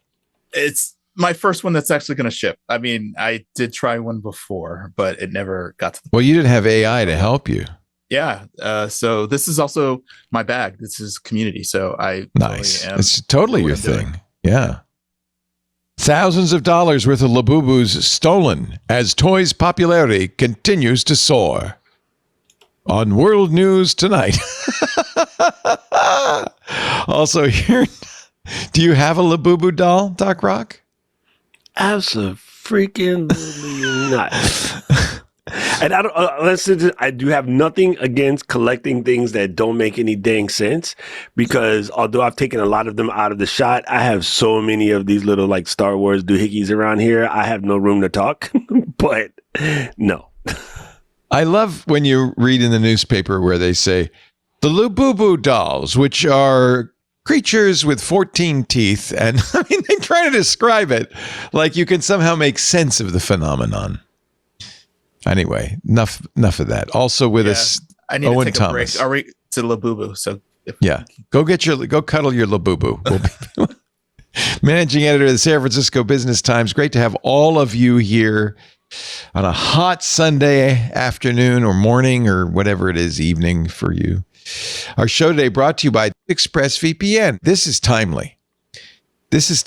We're going to actually talk about why it's timely in just a little bit. The UK has adopted the Snoopers Charter, right, which has online age verification. What happened immediately? The day that law took effect last week or the week before, people downloading VPNs went up like 10 times in one day. Why? Because you get around this stuff. Now, if you're going to talk about VPNs, I got to tell you, I know you're probably already in the market for one. There's only one I recommend. There's only one I use, ExpressVPN. I'm going to tell you why. I know you have a choice, but there's the best one is ExpressVPN. If you've ever browsed in incognito mode, this is one reason. It's not as incognito as you might think. The quote private browsing. Google just recently settled a $5 billion lawsuit after being accused of secretly tracking users in incognito mode. What was Google's defense? Your Honor, incognito does not mean invisible. No, it does not. In fact, even in private browsing, all your online activity is still 100% visible to third parties, except if you use ExpressVPN, the only VPN I use and trust. You better believe when I go online, especially when I'm traveling, when I'm at that airport, coffee shop in other countries, ExpressVPN is my go-to. How does ExpressVPN unblock content? Well, a couple of ways. Netflix hides content from you based on location, right? Maybe the UK government might be doing the same thing. ExpressVPN lets you change your online location. So when you want Netflix to think you're located in Paris, for instance, they have servers in over 100 countries. You pick the country, you can gain access to thousands of new shows and never run out of stuff to watch. This works with many other streaming services too, Disney Plus, BBC's iPlayer, and more. Now, why do I say ExpressVPN is the best VPN? Well, privacy, number one. It hides your IP address, rerouting all your traffic from your computer to their server via an encrypted tunnel so nobody can see it. And then you emerge onto the internet with their IP address. And ExpressVPN is good. They rotate their IP addresses. Not all VPNs do this. In fact, they even have a new feature where the IP address isn't even associated with them. So people can't even tell you're on a VPN. And often that's how you get around some of these restrictions, if you know what I mean. It's easy to use, too. You just fire up the app. You click on a button to get protected. Now, that you click the button, it's going to pick the server that's fastest, closest to you. But you can also say, no, I don't want to be in England right now. I want to be, or Texas. I want to be in Canada. And you are. 100 different countries. ExpressVPN also works on everything you use, all the devices, phones, laptops, tablets, and more, so you can stay private on the go. Rated #1 by top tech reviewers like CNET and The Verge. If you're in the market for a VPN, this is the one you use. Protect your online privacy today by visiting expressvpn.com/twit. That's expressvpn.com/twit. To find out how you can get up to 4 extra months free, expressvpn.com/twit. We thank them so much for their support, and I congratulate them on their success. Here's the story from Tech Dirt, Mike Masnick writing. Didn't take long to reveal the UK's Online Safety Act is exactly the privacy-crushing failure everybody warned about. This is the thing they turned on that is going to have age checking requirements. It turned on. It became in effect end of July. Mike says, let's start with the most obvious sign this law is working exactly as poorly as critics warned. VPN usage in the UK has absolutely exploded. Proton VPN reported an 1,800% spike in UK signups. 5 of the top 10 free apps on the App Store in the UK, VPNs. Mike says, when your child safety law's primary achievement is teaching kids how to use VPNs to circumvent it, maybe you missed the mark just a little bit. But the real kicker, and this is actually more to the point, is what content is now being gatekept behind this, age verification system. Users in the UK now need to submit a selfie or government ID to access Reddit communities. Not just sexy communities about stopping drinking and smoking, about menstruation, about craft beers, support for sexual assault victims, not to mention documentation of war. Those are all considered too grown up for people under 16, so you got to identify yourself. Spotify for music videos that are tagged as 18 plus, blocked. War footage, protest videos on X, blocked. Even Wikipedia has now had to consider limiting access to users in the UK. Now, they're actively challenging the law, but even Wikipedia. And they don't want to do the age verification thing. Nobody does. Because it's a privacy nightmare. And they're the ones who would have to do it, right? Yep. Not necessarily. I was just thinking about, this is a slight pivot, so bear with me. I'm sorry. I'm super surprised that companies like X aren't really embracing this, because if they were able to do the verification themselves and then have other companies use their logon, just like you would log on with Google or Facebook into a property and just say, make some money, by being a provider of age verification services. Exactly. Yeah. And if they want to be the Everything app, they'll know where people are visiting. And here's the problem. You know who has this but won't do it? Apple. Apple has that data, but they're so privacy oriented they wouldn't do it. But you're exactly right. Like doing it as a single sort of sign on thing, that would actually be brilliant. And Leo, I know this is true, and this is the strangest correlation causation thing. It was just football preseason round, not oblong. Well, now oblong started yesterday. Hand egg, we call it here in the so the nerd I'm capital of the world. diehard, Manchester United fan. And that kind of football. Okay. Yeah. All of the shows that I watched in the last, say July and August, we're sponsored by ExpressVPN. Yeah, good on them. And guess smart. who that audience they're going after is? They're going 100%. After the UK audience, right? 100%. So it's funny that guys that used to be Manscaped a couple months ago, all of their stuff, all the shows, they're all sponsored by various VPN companies. We used to have Manscaped. We used to have them as a sponsor, but now we have ExpressVPN. So does that tell you something? Hey, gotta keep up with the UK safety laws. It's just don't nick your amazing. Ghibli bits. It's just amazing. Yeah, now, how long before? Go ahead. I know what you're going to say. Just like Brexit, it's going to be coming to the United States. Yes. It is already. It's in Texas. It's in something like 20 states have age verification laws. It's not quite as broad as the Snoopers Charter in the UK, but many have pointed out it would block things like LGBTQ information. It would. I got one that's funny for you. I was at a conference in Iowa just a little bit ago, and I overheard a conversation in the coffee shop where the dude said out loud in the coffee shop, "Hey, in Iowa, I didn't know this, but you can't go to Pornhub.com in Iowa." How'd you find that out, buddy? I laughed out loud. You try to, when somebody says something dumb in public and you try to not hold your laughing, I'm not good at that. I got a loud laugh and I was just like, hey, do you have extra small condoms here? Oh my God. Hey, George, do we have extra small condoms for this guy? Oh my God. And YouTube is doing something kind of similar where they're doing some age verification thing that's coming up, and it's designed to make they sure say that we're they not can do targeting. it. Yeah, they can do it just by looking at you. They don't need to. What you watch. They can tell by what you watch. Yeah, which is not cool because sometimes when my nephews are over and they're being little turds, I'm like, sit your butt in the front of the TV and do this while I make something to eat. That doc watches a lot of Bluey. I don't know what's going on there. Listen, kids ruin everything. I mean, messing up your Spotify Wrapped and all that. Yeah. How come yours is so much Baby Shark there, Wes? Yeah. You seem to watch Baby Shark an awful lot. You probably shouldn't see this.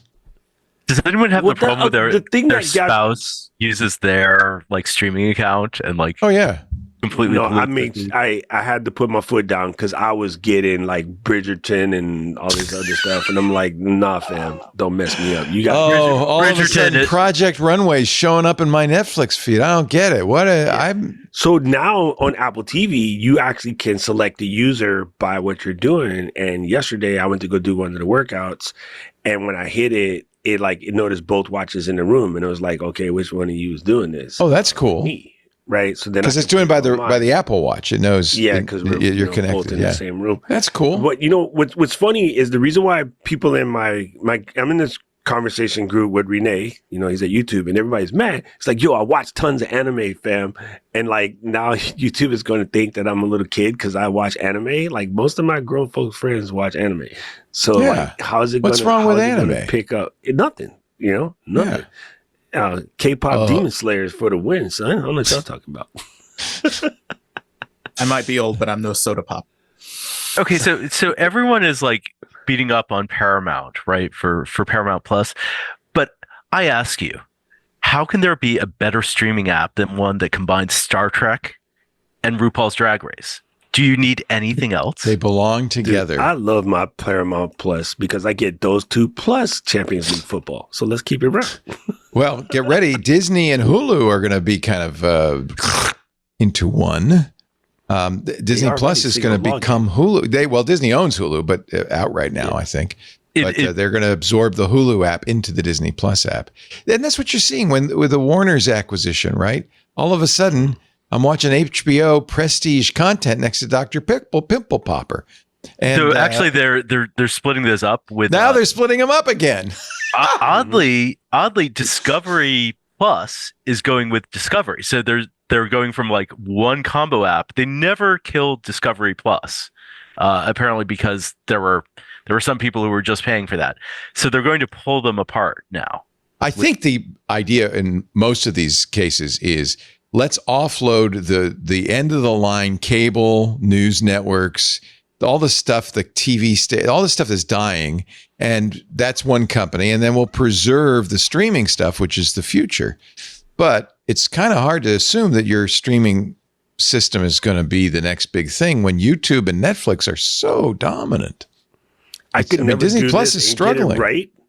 But I just saw somebody making a joke about, it was on HBO, which is now HBO Max, which was formerly HBO Cinemax, which was then turned into the, and it was now Max, and now it's HBO Max. I don't now remember it's the HBO. person who said it. They nailed it, and I was like, man, it must have took you forever to remember that line, but it was so good because just that's figure it out. exactly where we are. Yeah. It's so crazy. Like, I don't even know what to call it anymore. I don't even know what I'm paying for. I got that thing that has Game of Thrones on it.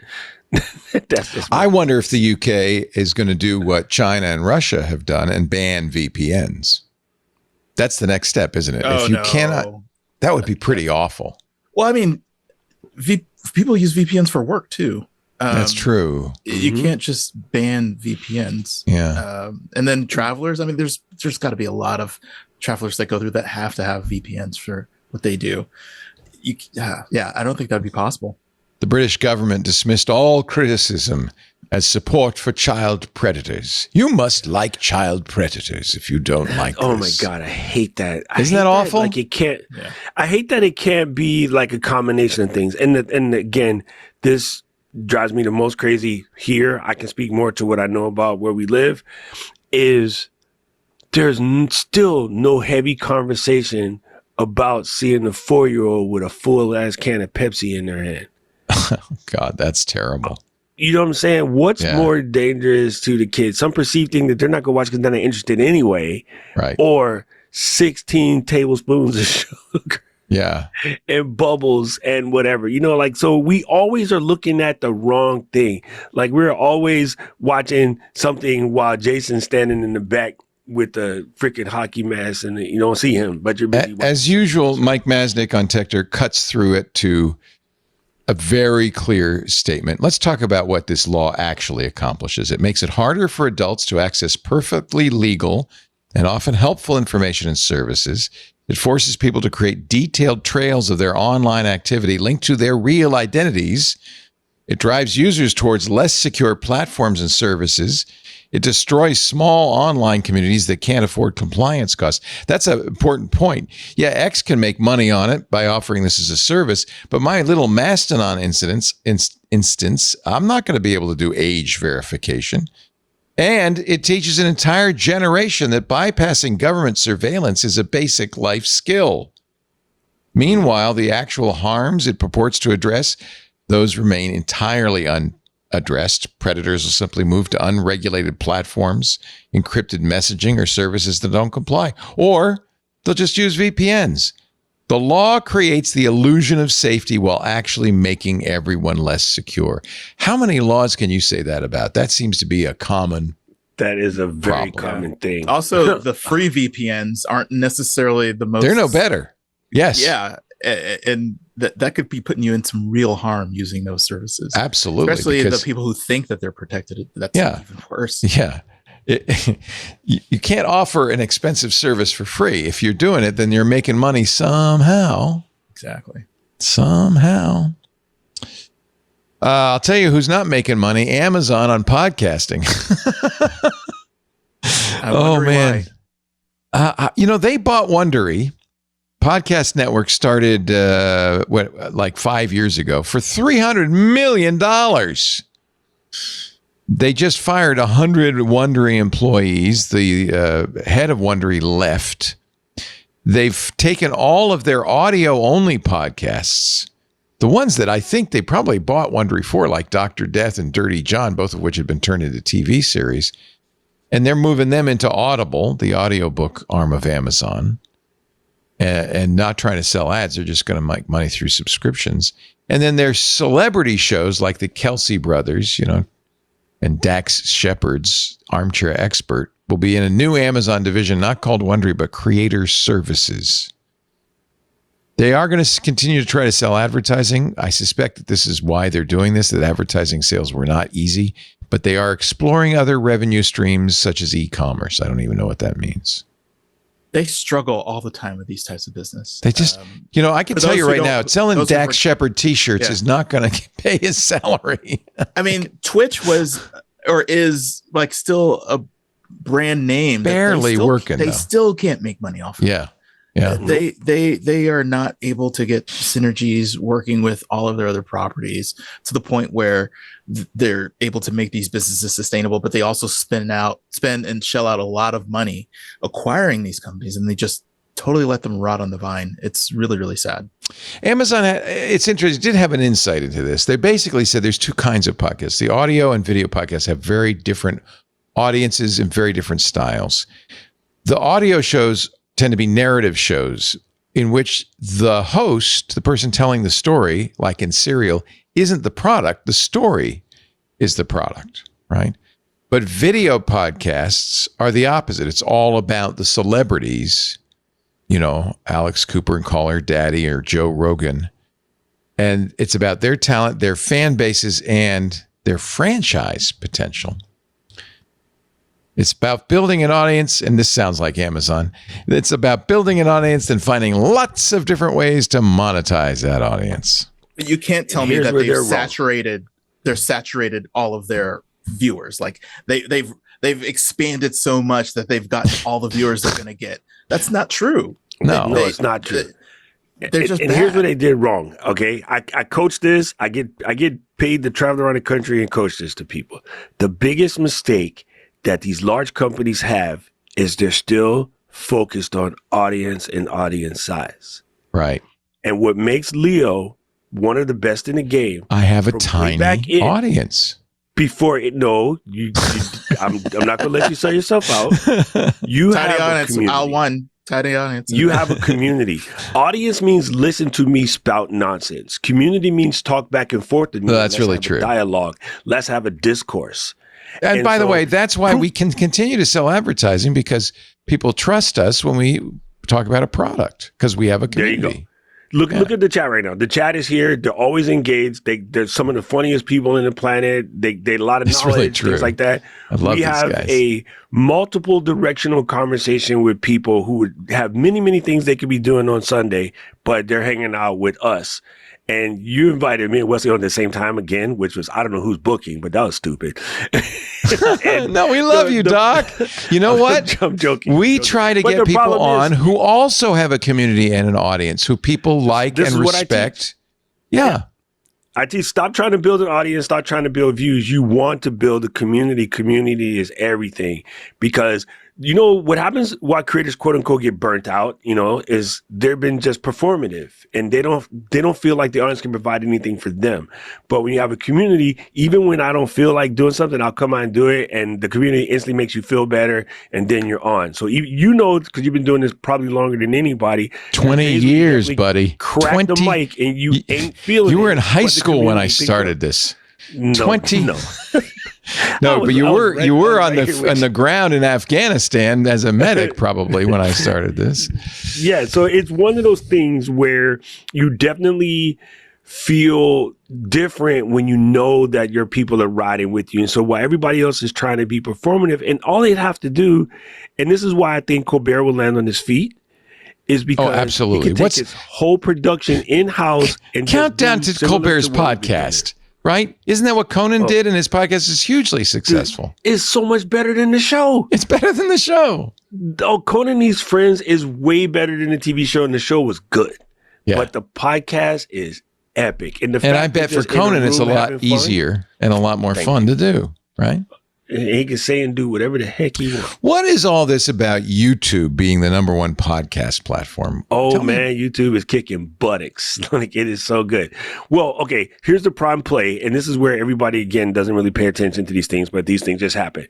Everybody, chat, TV, whatever you're listening to, go grab your TV remote and point to me the Facebook button.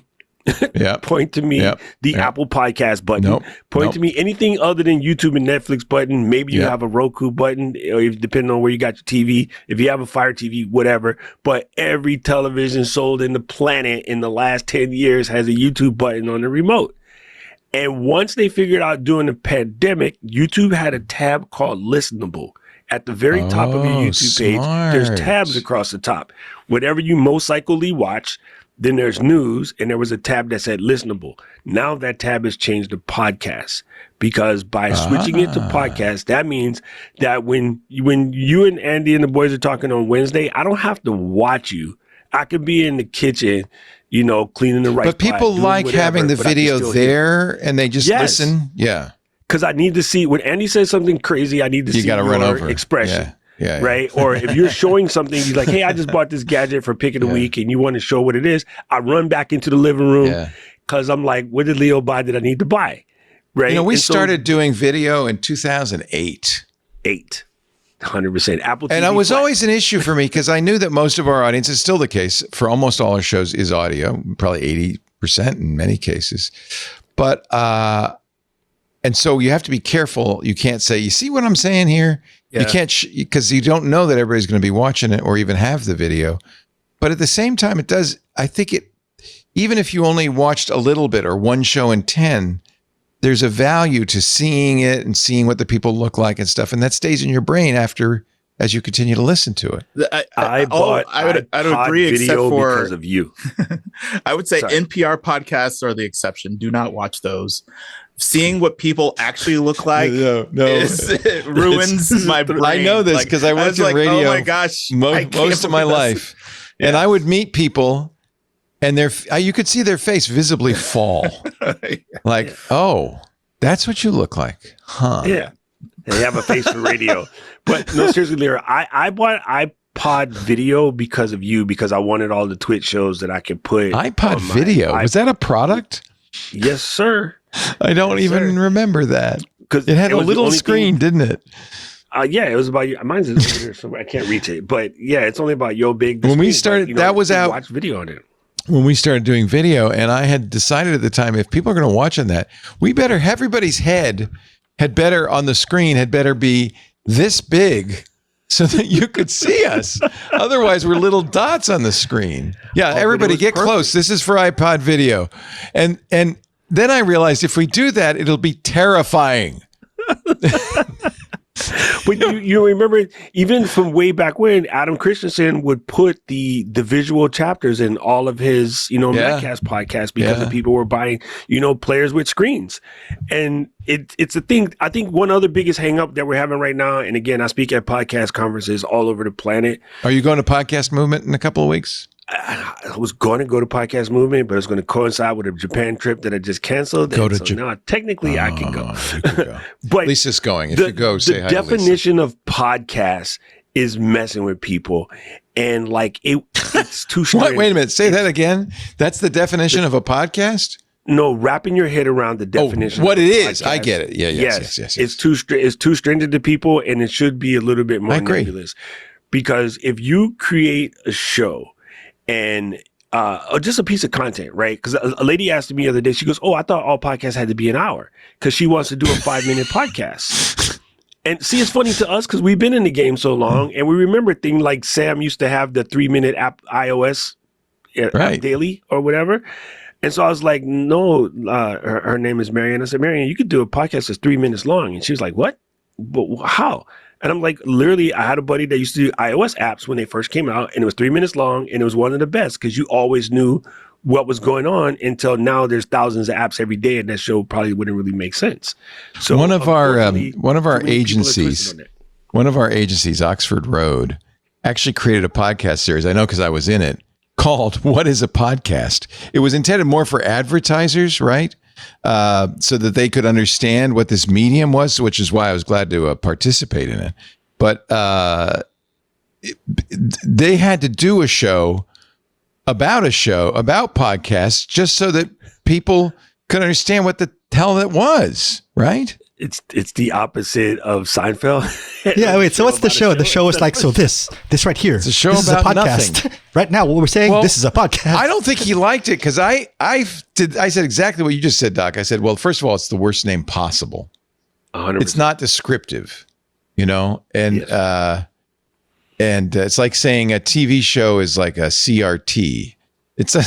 Or I'm going to go watch a Zenith tonight. Just Do you think like Gen Z thinks that the pod and podcast is for AirPods? yeah, or something. They don't think about Yeah, it iPods. used to be Doesn't exist. iPod, but they don't even know, right? Doesn't even exist. And And then there was I an remember attempt. people thinking you could only hear podcasts on iPods. Right. I hated that name. Remember, at the very first podcast, whatever it was called at the time, I said, can we let's all agree, we don't call it podcast. It's a bad idea. Apple could sue us. It's tying it to the platform instead of talking about what we are. Can we call them Netcat? Remember, this was a crap. Netcasts you love from the people you trust. It was such a stupid. This It wasn't is stupid. It was Twit. right. It was the correct thing to say. Just like on Tech TV, they wanted to call it the webcam network. I said, well, technically, it's not the web; it's the internet. That one I won. They called it the Netcam network, but nobody knew what it was. You mean a webcam? Yeah, a webcam. You mean podcast? You mean a podcast, right? Yeah. But going back to the question, now what's the definition of a podcast? It's like a video you watch on YouTube, right? Yes. And that's because of monetization. YouTube offers consistent That's a good point. monetization. It's not, it may not be the most, the highest CPM that you get, but look at the problems that Amazon is having. Like it's very, it's Without YouTube, they can't monetize. Yeah. Isn't that funny? Isn't that a little ironic? Oh, and so here's the funny thing, because you mentioned Paramount. I don't know if most people realize this, but Colbert is on YouTube 45 minutes after the show goes off. What? Me Really? living in Hawaii, yes. Me living in Hawaii, I don't have to wait till late at night to watch Colbert because it comes on at 11 here like it does everywhere else. But I get my Colbert at like 2 something in the afternoon, 3 in the afternoon, because they package the show and put it up as soon as it's over. The And it's entire broken show? up. No, they break it up into the commercial breaks. Oh, the little bits. Yeah. Right? So if every segment is 8 to 10 minutes long, they pull that segment, they put it. So does Colbert, so does Myers, so does Jimmy, the other dumb Jimmy. Do you remember when they all do YouTube that. first started, they came inches away from being shut down because NBC was pissed off that people Viacom. were posting Saturday Night Live clips. Oh, yeah, I forgot about that. Remember I thought it Lonely was Viacom. Sunday? Viacom was the biggest one, but yeah. Yeah, Viacom and NBC both hated this. And then they suddenly realized, oh, wait a minute. We've never had better ratings for Saturday Night Live in years. It's good for the show. And now all the shows, I guess, realize, oh, yeah, it's actually good to post on YouTube. It drives I used to say this traffic. years ago. The internet was the terriblest, most worstest, most terrible thing possible, to coin a Charles Barkley phrase, until the networks figured out how to make money with it. And once the networks figured out how to make money with it, they stopped doing all the scary network is going to get you stuff. To Catch a Predator kind of sort of went off the air as soon as the network, NBC, started making money on, putting the regular shows on air. They legit, Chris Hansen lost his job because they didn't want to scare people about the internet, because every show ended with, go to our website and get XYZ. So prior to that, it's like, don't be on the internet. Your brain's going to blow up. Yeah. Just saying. Oh, well, let's take a little break because I have to monetize. Somebody's got to pay for this. That's Doc Rock right there. The guy with the M&M T-shirt. Actually, it's a jersey that says Ecamm because he's director of strategic partnerships at Ecamm, and we are very happy Ecamm customers. It's what we use to switch our shows. So thank you, Doc. Of course, he's also a YouTube creator. YouTube.com/DocRock. And he has regular lunches with Renee Ritchie, which is nice. Not in person, though, right? Nah, we just chat all the time. He's moved to San Francisco, hasn't he? Yes. Nice. With Callie Lewis. Correct. Which is really cool. I know her as Callie, but she's, of course, not. I She's switch Luria back and forth all the Petrucci. time. Yeah. Yeah. She was Callie for a long time, and then she started using her real name. And they're an item, which is it warms my heart. It's so cute. They're two of my favorite people. Love to see them together. Super awesome. Yeah. Also here from the San Francisco Business Times, he's their managing editor, the wonderful Owen Thomas. Still looking great, sir. What do you bench? Let's see. I think just got up to 2 plates, so that's 225. God dang. Not a big flex in gym world, but it sounds like a flex to me. I just benched 95 pounds. That's a bar and 2 20-pound plates. you just start where you are, and you got to work your way up, right? Yep. You got to work your way up. Not 225. Wow, that's pretty good. They say if you could bench your weight, you're strong. So that's good. You're benching more than your weight. Also, the wonderful, I won't ask you how much you can bench Wesley Faulkner. He doesn't have to. He doesn't have to flex because he's got his own startup now. Works dash. Look at those guns. Notworking.com. Wow. Y'all strong men. I'm a little puny weakling. Oh, and get it in there. Get it in there. Let's get the gun show on. Yeah. All right, gun show time. All right. Everybody, you got to figure out a way to get your biceps in there. Yeah. Let's see. I bought a ticket to the gun show, and all I got was this pea shooter. Aww. The beach is that way. Beaches. Which way is the beach? That way. That way. Great to have all three of you strong people on the show. You know who's got the biggest biceps in our family is my wife. I said, honey, I've been working out. Feel my biceps. She said, feel my biceps. And I went, oh, crap. She could take me. Our show today brought to you, I'm not kidding either, by the way. Our show today brought to you by those great folks at NetSuite. It's an interesting time. That's one way to put it. An interesting time for business.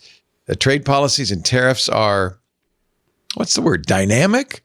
Supply chains are squeezed and cash flow, well, it's tighter than ever.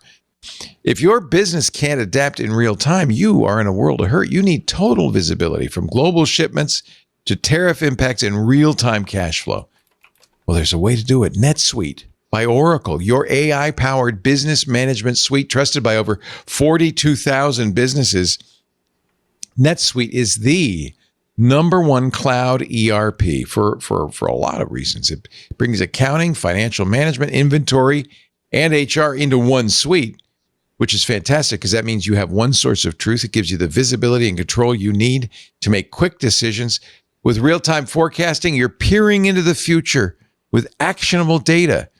And with AI embedded throughout, you can automate a lot of those everyday tasks, which means your teams can stay strategic. NetSuite helps you know what's stuck, what it's costing you, and how to pivot fast. Wouldn't you like that? It's one system, full control. Tame the chaos with NetSuite. If your revenues are at least in the 7 figures, download the free ebook, Navigating Global Trade, 3 Insights for Leaders at netsuite.com/twit. That's netsuite.com/twit. Thank you, NetSuite, for your support of the show. Now I know I can watch Colbert. I don't have to stay up late anymore. How about a nuclear reactor on the moon? Are you ready? I saw Neil deGrasse Tyson said that this is a good idea. Well, yeah. I mean, better there than here, I guess, than my backyard. How do you get the cable back? It's for the moon men. So if we're going to build, we need power if we're going to build on a habitat on the moon, right? NASA says by the year 2030, which according to my careful calculations is less than 5 years off, we are going to build a 100 kilowatt, which is not huge, but big enough, kilowatt nuclear reactor on the moon.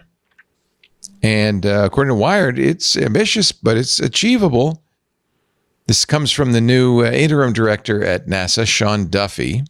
He's also, everybody in the Trump administration has many hats. He's also the Secretary of Transportation.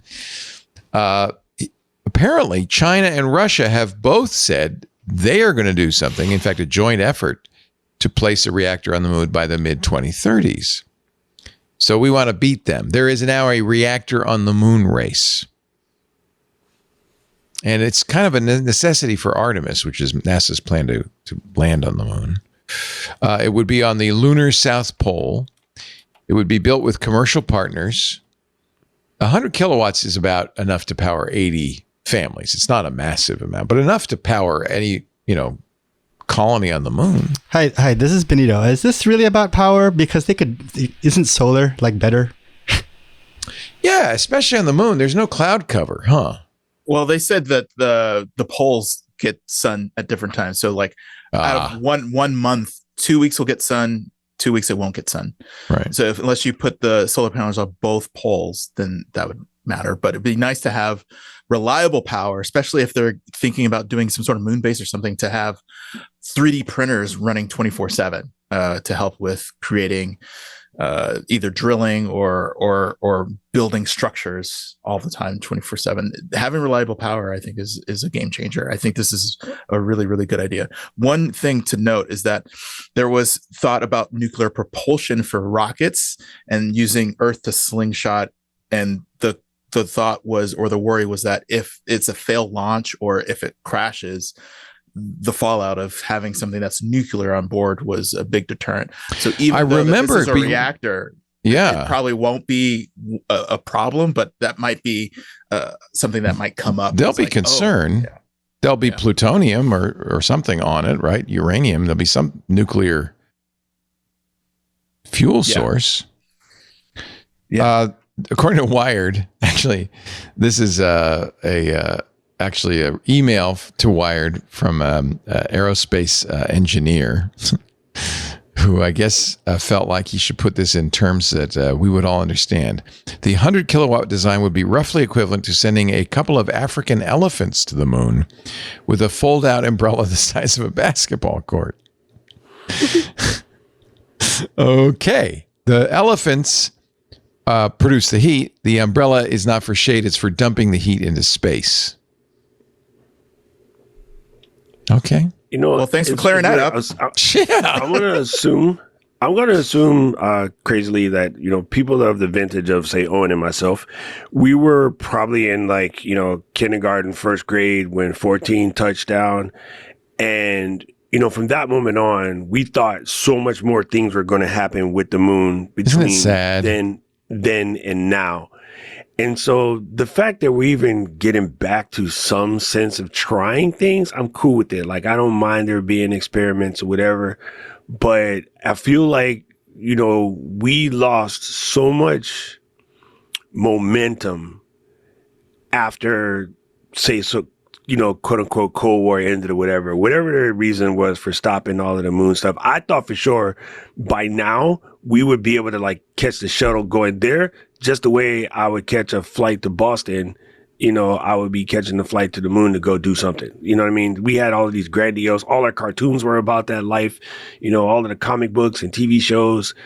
We just thought it was going to be so much more. And I feel like I'm glad we're going back. But then again, we also thought we'd have flying cars, and I realized people can't drive in 2D, so that one can take some time.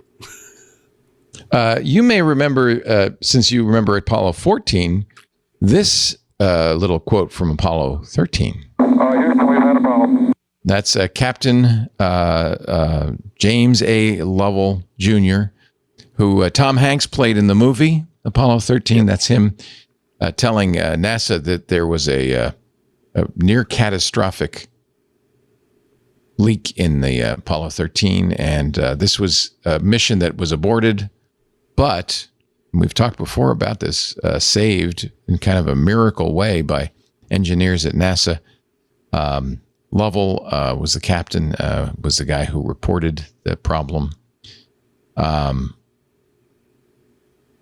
Actually, I take it back. That was Rusty Swigert. Captain Lovell echoed his words when NASA asked for a message to be repeated. So in other words, Swigert said it first, and then Captain Lovell repeated it when NASA asked him to repeat it. I think he says we've had a problem also. So the wording. Houston, we've had a problem. We've had a problem. So that's Lovell saying that. Okay. And Hank said we have a problem. Okay. Not funny not it's words misquoted. Yeah, Yeah. not words we hope to hear about the nuclear reactor on the moon. No. Anyway, a great astronaut and a hero. And like you, I grew up watching these guys, and it was kind of sad. We got so far and then just kind of said, okay, we're done. Well, I was near one of the NASA buildings at that time. Elementary school for me was in Rockville, Maryland, and the NASA place was like right up the street. So there were people whose parents that I went to school with, worked there. And then, of course, the Air and Space Museum, Smithsonian spun up, and I was a little kid, used to hang out there all the time. So I think I became kind of a space nerd just because of the timing of this. When 13 landed, I was 4, so I wasn't smart enough yet. But when 14 landed, I would have been 5 pushing 6. And that was the beginning of I wanted everything space. And then Star Wars came out in 77. And I was like, again, you're still young and you don't know enough that this was not even close to real. We just thought so much more stuff was going to go down. But we had Star Trek and Star Wars and Battlestar Galactica. And like, we were so heavily sort of space and theme oriented as kids. Like, I really thought we'd be further along than we are. So I'm just happy to see some things happening. Lovell never did make it to the moon because of the problems. He came up flying a Gemini 12 with Buzz Aldrin, who remained his good friend for the rest of his life. Of course, Aldrin, second man to walk on the moon, but Lovell never got to go to the moon. I wanted to James A. Lovell show this. I was lucky. That's the SLS. I was lucky enough to go to one of the test fires for the rocket. Oh, that's cool. And that was 10 years ago. That was in 2015. And so hope back then was that we would be so much further along with our journey back to to the moon. They even had astronauts there that we could meet, which was an amazing experience. So cool.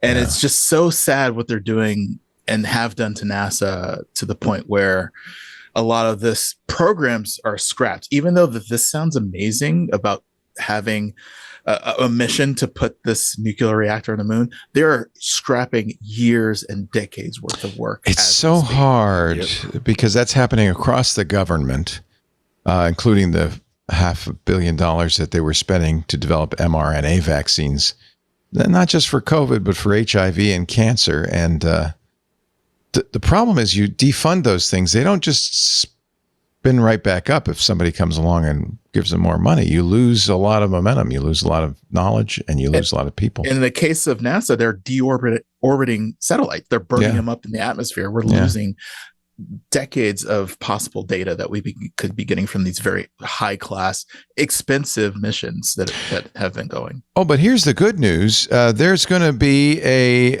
Bluetooth satellite network. Well, I use Starlink as a backup if my terrestrial internet dies during the show. I don't know what I could do with Bluetooth. The Hubble network plans a massive satellite upgrade to create a Bluetooth layer. It's kind of to do Find My for Enterprise. They're going to put 2 new satellites up in 2027 that will detect Bluetooth low energy signals at 30 times lower power than current capabilities. And then they will have a Bluetooth low energy finding network for enterprises. So instead of, I guess, having to put a GPS on that Amazon truck, they'll just know where they are at all times. The company has seven spacecraft on orbit right now with a target of having 60 in operation by 2028. They want to upgrade all of them to the new Bluetooth LE network. Huh. I saw this and I was like, what? I lose connection when I leave the room, and there's going to be a satellite that's going to be able to connect it. And apparently, weird. I mean, Bluetooth can't, like my AirPods won't reliably connect to the Stairmaster. No. This is Find My, basically. And I think it's 4 hours a day, by the way. Comes up. Oh, yeah, that's right. It's funny the story comes up today. I just started trying out COTS and glucose monitor. And yesterday, my first time trying it out, mine failed. And the support was like, put your phone in your left pocket on the same size as your arm. And I'm like, I got it. I'm a big mass of water, whiskey, and it doesn't crisscross. But come on, son. Like, you didn't tell me this $100 monitor can't freaking connect to my phone on the opposite side of my body. Yeah, I was doing good. I was doing my 105s, and I was showering and I forgot I was wearing it. It's only been the third day, and I knocked it, and it said, okay, it'll be better in 3 hours, and it wasn't. And my patches to cover it like that are coming on Amazon like right now. Yeah, just get a new just get a new one. I've had Which one are you using? I use the Dexcom Stelo. Stelo. Yeah, and I had a bad one, and I messaged support, and they literally mailed it right away. They didn't even question it. Okay, cool. Because they said they'll do my case on Monday, so I'm thinking they're going to send me another one. But it was just nice knowing what you're doing or whatever. Can I tell you how it's a really cool tech? What a victory 105 is for me? Oh, me too. So pushing 3D. Yeah, well, I was D. I have type 2 diabetes, and my doctor said you can never get cured, but you can at least get remission. When my A1C hit 8.4 3 months ago, my doctor said, yeah, we're going to put you on Ozempic. So I've been on Ozempic for 10 weeks now. My A1C went from 8.4 to 5.7. It is a miracle drug. Now, if I keel over tomorrow, at least I won't be a type 2 diabetic when I keel. It won't be from eating too much sugar. So it's we're in the same remarkable. ballpark. I started with Govi December 16th. Good. Yay. I just checked in the other day. I have lost 42 pounds. Wait a minute. What? It is the answer to everything in the meaning of life. Congratulations. 42, That's awesome. I was the only one that got that joke. All the nurses and doctors in the office was like, why 42, that's a good number. I'm like, it's the meaning to everything. What are you talking about? Like, they didn't know. They're not nerds. I hope I get to 42. Hey, congratulations. That's fantastic. But I just started trying out these are good. I really like cool. these. In fact, this is why when Apple says we're going to somehow get a continuous glucose monitor in the watch, that will be transformative. There are, I think, 14 million type 2 diabetics in the United States. We have an obesity epidemic, and probably, I don't know why, probably because of all the processed foods, but I'm not sure. But I think the knowledge of what happens to your blood sugar when you eat that hamburger or whatever is going to be very valuable. Put you on a rabbit hole. I have been watching this lady. Her name is Jessie, and I will not attempt to say her last name because my French is not that good. You might be better at it, being a Laporte, but she is known as the glucose goddess. And nice. I've been watching her clips, and I've been learning so much stuff from her.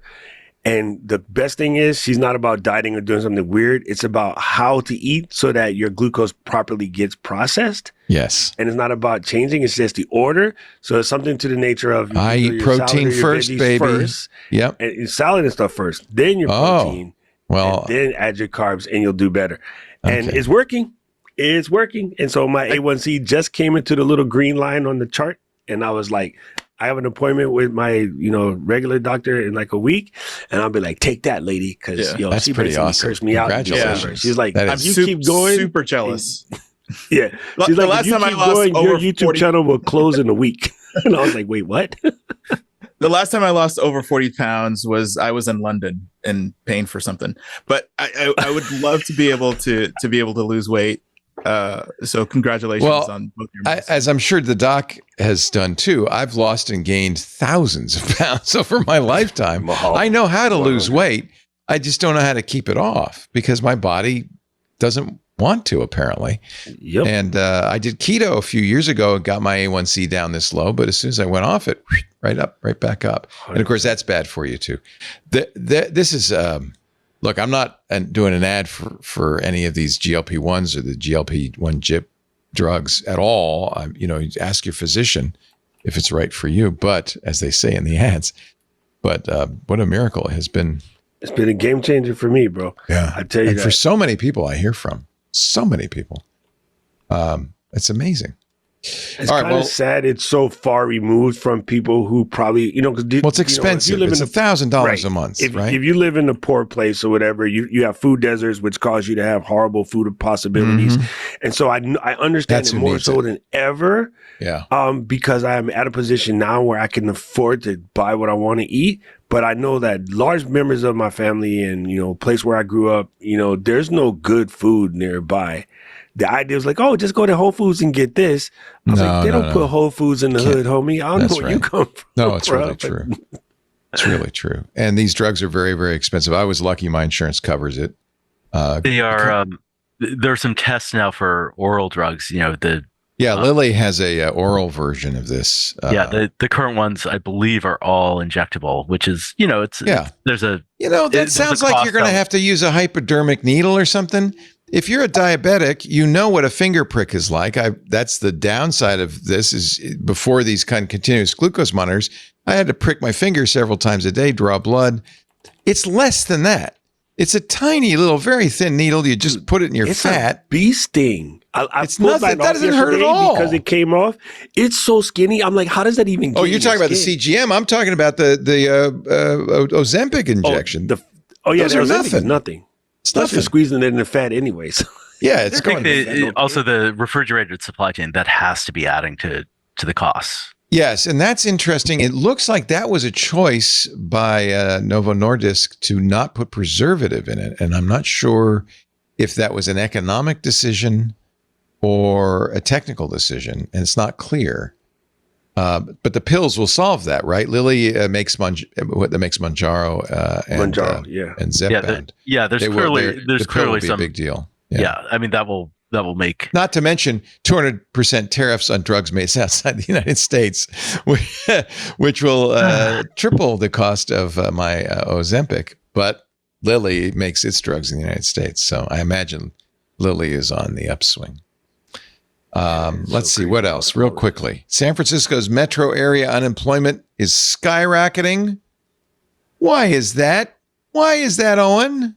It's really interesting because there's a push and pull. The kind of the push of the AI boom is, obviously lifting the regional economy. Also IPOs like Chime and Figma, those are all helping.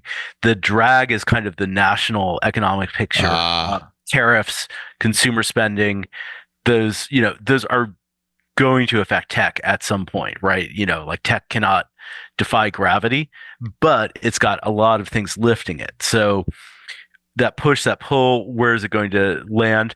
An interesting thing too about the AI boom is that while we're seeing a lot of hiring and leasing of offices, AI companies like to work in person. They're not big on remote work.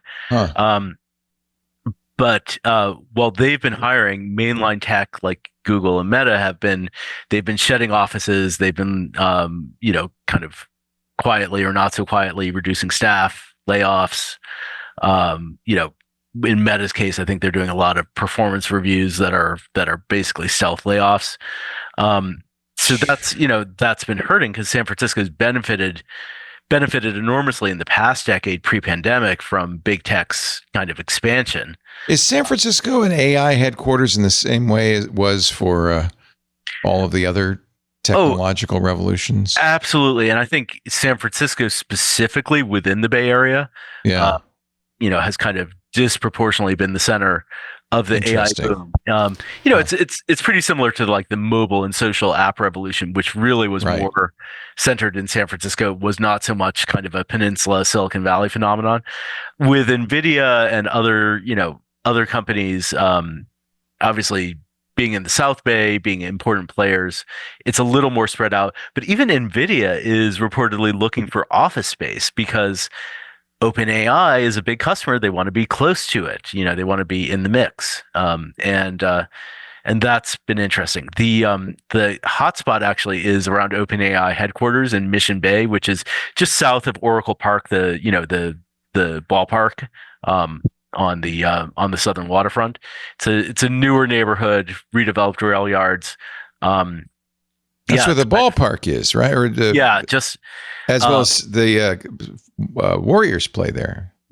So basically, the space between Oracle Park and Chase Center is kind of AI Central now. Oh, interesting. Yeah. When you drive down that street, it feels like AI Central. It's very kind of weird. It's new glassy buildings. Like it feels a little urban canyon. And then the Waymos are going back and forth, zipping around. I feel like I'm in the 21st century. And every billboard is an AI company. Oh yeah, on that stretch of 101. Yeah.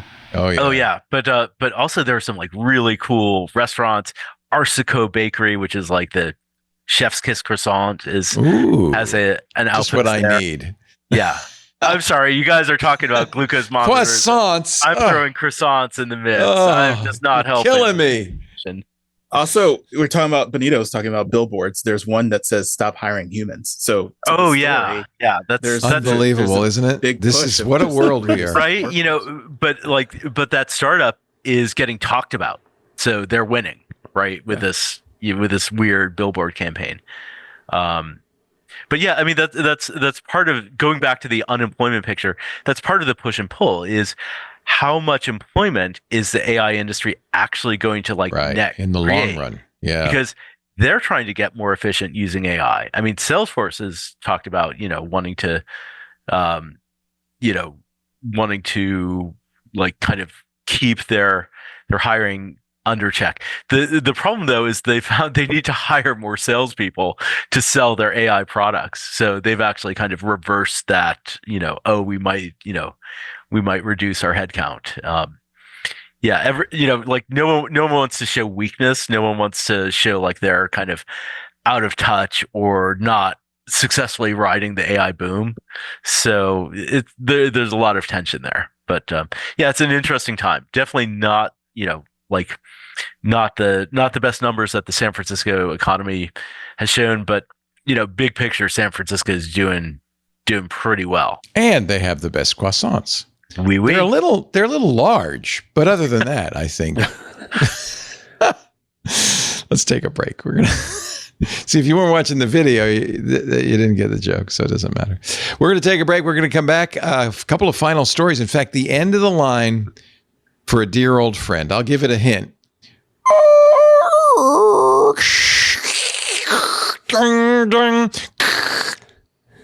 Good hint, huh? That's coming up next. This Week in Tech. Our show day brought to you by, I love saying this, Shopify. I love Shopify. Hey, imagine this. You're lying in bed late at night, scrolling through this new site you found, hitting the add to cart button on that item you've been looking for. Now you're ready to check out. But then you remember your wallet is in the living room downstairs. Just as you're getting ready to abandon your cart, that's when you see it.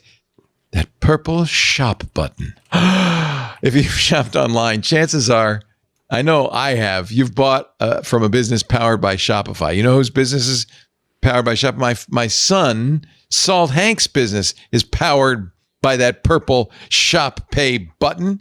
When you see that at checkout, I love seeing it. It makes buying so incredibly easy. And there's a reason so many businesses sell with it, because Shopify makes it incredibly easy to start and run your business. I love that sound. Actually, my son, Salt Hank, had no experience in any of this stuff. He said, Dad, I want to, I've got this TikTok success. I want to monetize it. I'm going to start selling my salt online. I said, oh, well, good luck. I should have told him about Shopify. I didn't have to. He found it right away. And man, it's been a huge success. Shopify is the commerce platform behind 10% of all e-commerce in the U.S., from household names like Mattel and Gymshark to brands just getting started like Salt Hank. It's saltloversclub.com if you want to buy some salt or pickles. The pickles are very good. Shopify gives you that leg up from day dot with hundreds of beautiful, ready-to-go templates to express your brand style and just forget about the code. Tackle all those important tasks in one place, from inventory to payments to analytics and more. Spread your brand's word with built-in marketing and email tools to find and keep new customers. And I can't remember, did I mention that iconic purple Shop Pay button that's used by millions of businesses around the world? It's why Shopify has the best converting checkout on the planet, because your customers already love it. They already know it. They see it. They go, yay, I don't have to get up and get my wallet. If you want to see less carts being abandoned, it's time for you to head over to Shopify. Sign up for your $1 per month trial and start selling today at shopify.com/twit. Go to shopify.com/twit. Shopify.com/twit. I love them. I love them. I love that sound. Sales are just pouring in. We mentioned this briefly. I'll give you an update on this.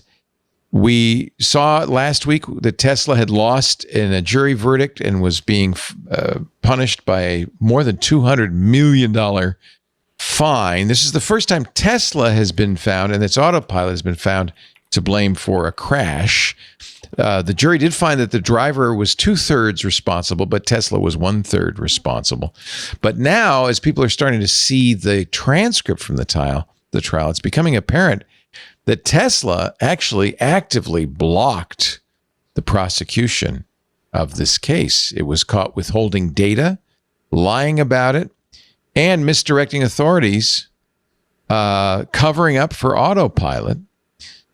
Within about 3 minutes of the crash, this is from electrek.co, the Model S, this crash happened in 2018, uploaded a collision snapshot. This is video, CAN bus streams, EDR data. I mean, so much information. As soon as the crash happened, it uploaded to the Tesla servers, and the servers acknowledged it. The vehicle then, after receiving the acknowledgement, deleted its local copy. That's an interesting move. It meant that authorities couldn't get it from the car. Tesla was the only entity that had the data. What ensued were years of battle to get Tesla to acknowledge the collision snapshot exists at all. The police repeatedly attempted to obtain the data from the snapshot. Tesla led the authorities and plaintiffs on a lengthy journey of deception and misdirection that spanned years. Again, this is Electrek writing.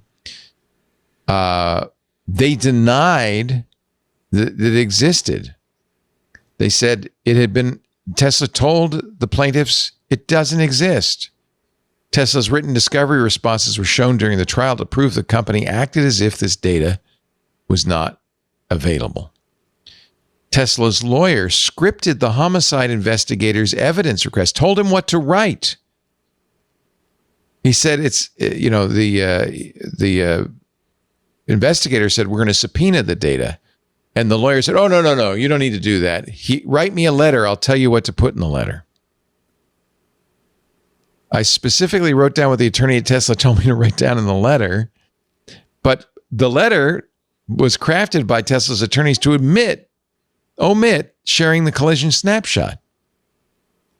They gave them data from the infotainment system, which contained merely call logs and a copy of the owner's manual. And it goes on and on. I mean, it is appalling, the stonewalling that Tesla went through. The jury knew it. This was all in the trial because it's coming from the transcript.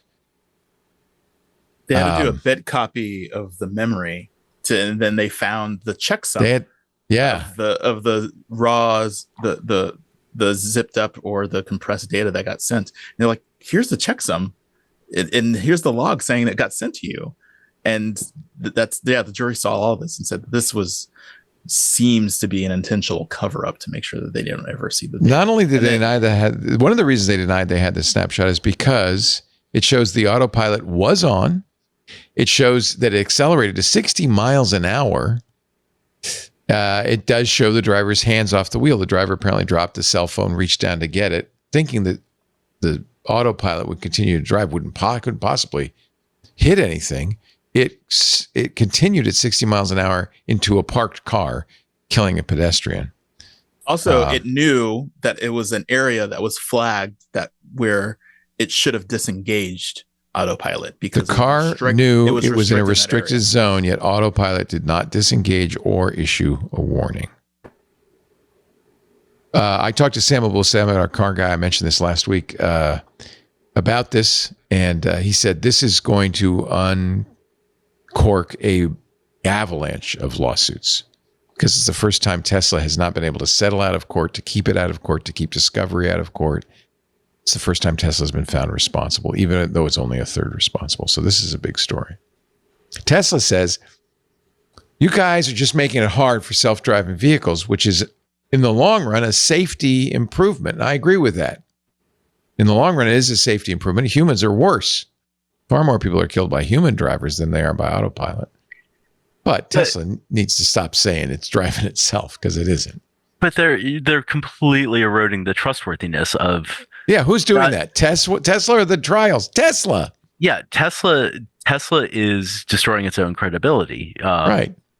And now that kind of the fanboy glow is dissipating around Tesla and Elon Musk, you have to wonder what the long-term value of the company is.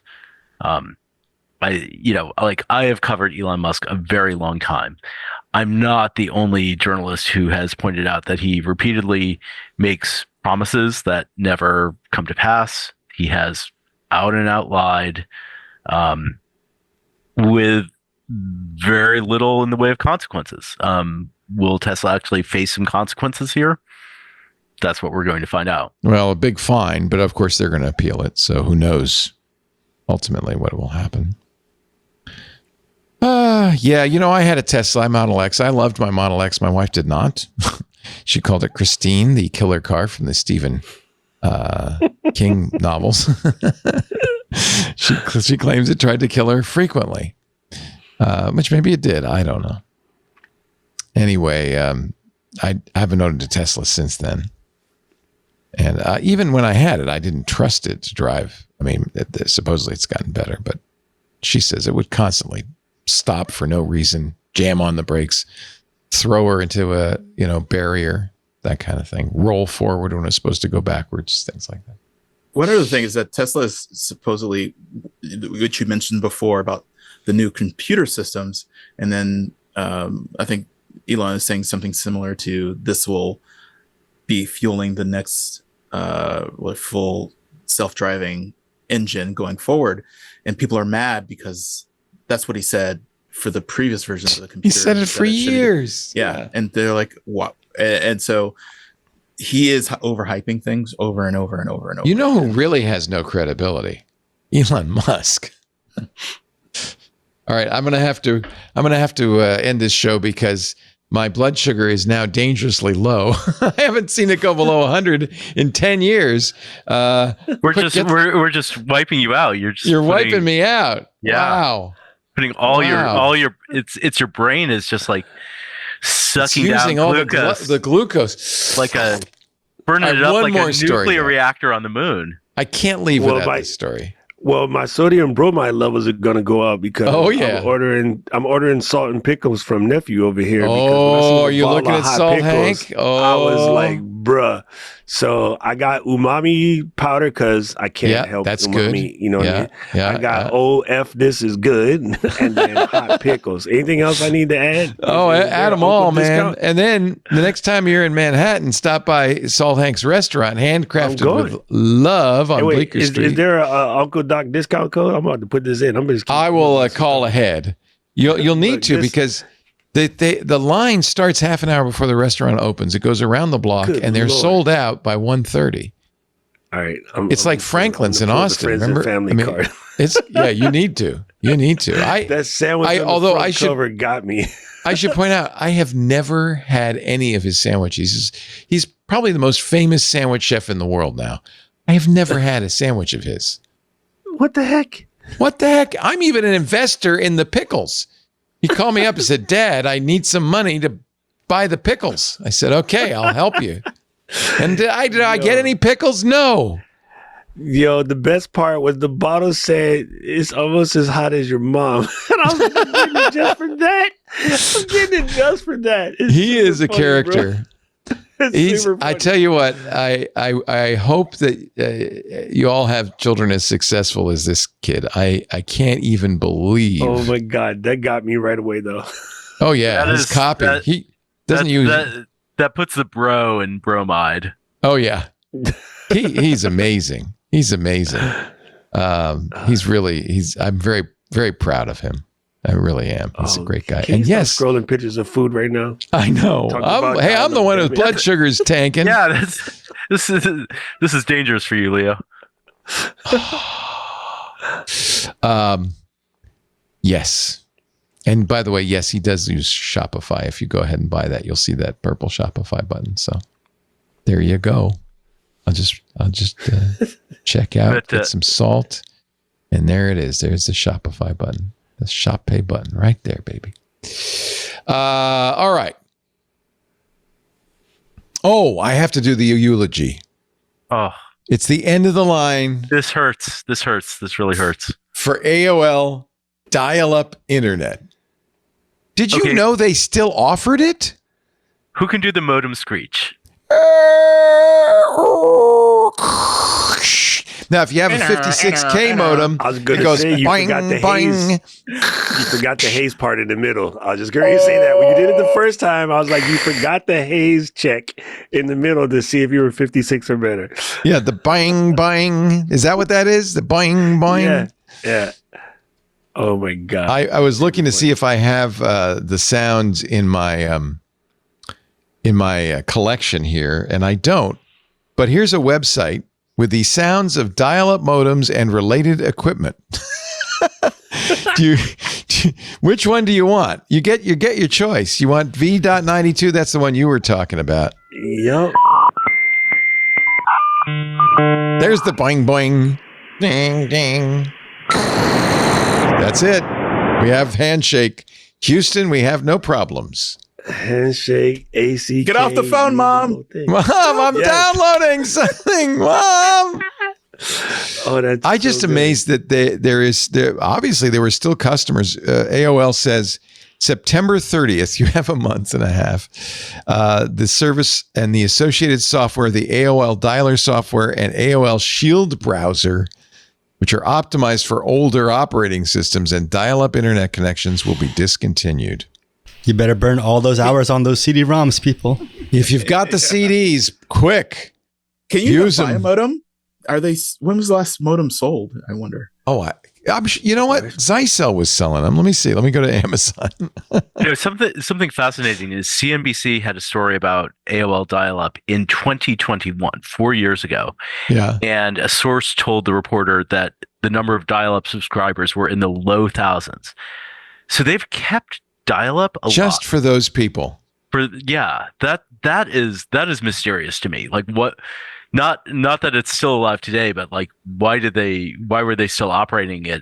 Yeah, 1,000 is not a revenue model, especially at whatever it was, $10 a month. But apparently, I can tell you why, Owen, because Dave or whoever who ran that office, his Aunt Clarita or his mom Thelma was still on that joint, and he can't piss off the family. I can't cut off my mom. Apparently, NetZero is still offering dial-up internet. Earthlink killed it back in 2023. I read, but you can still.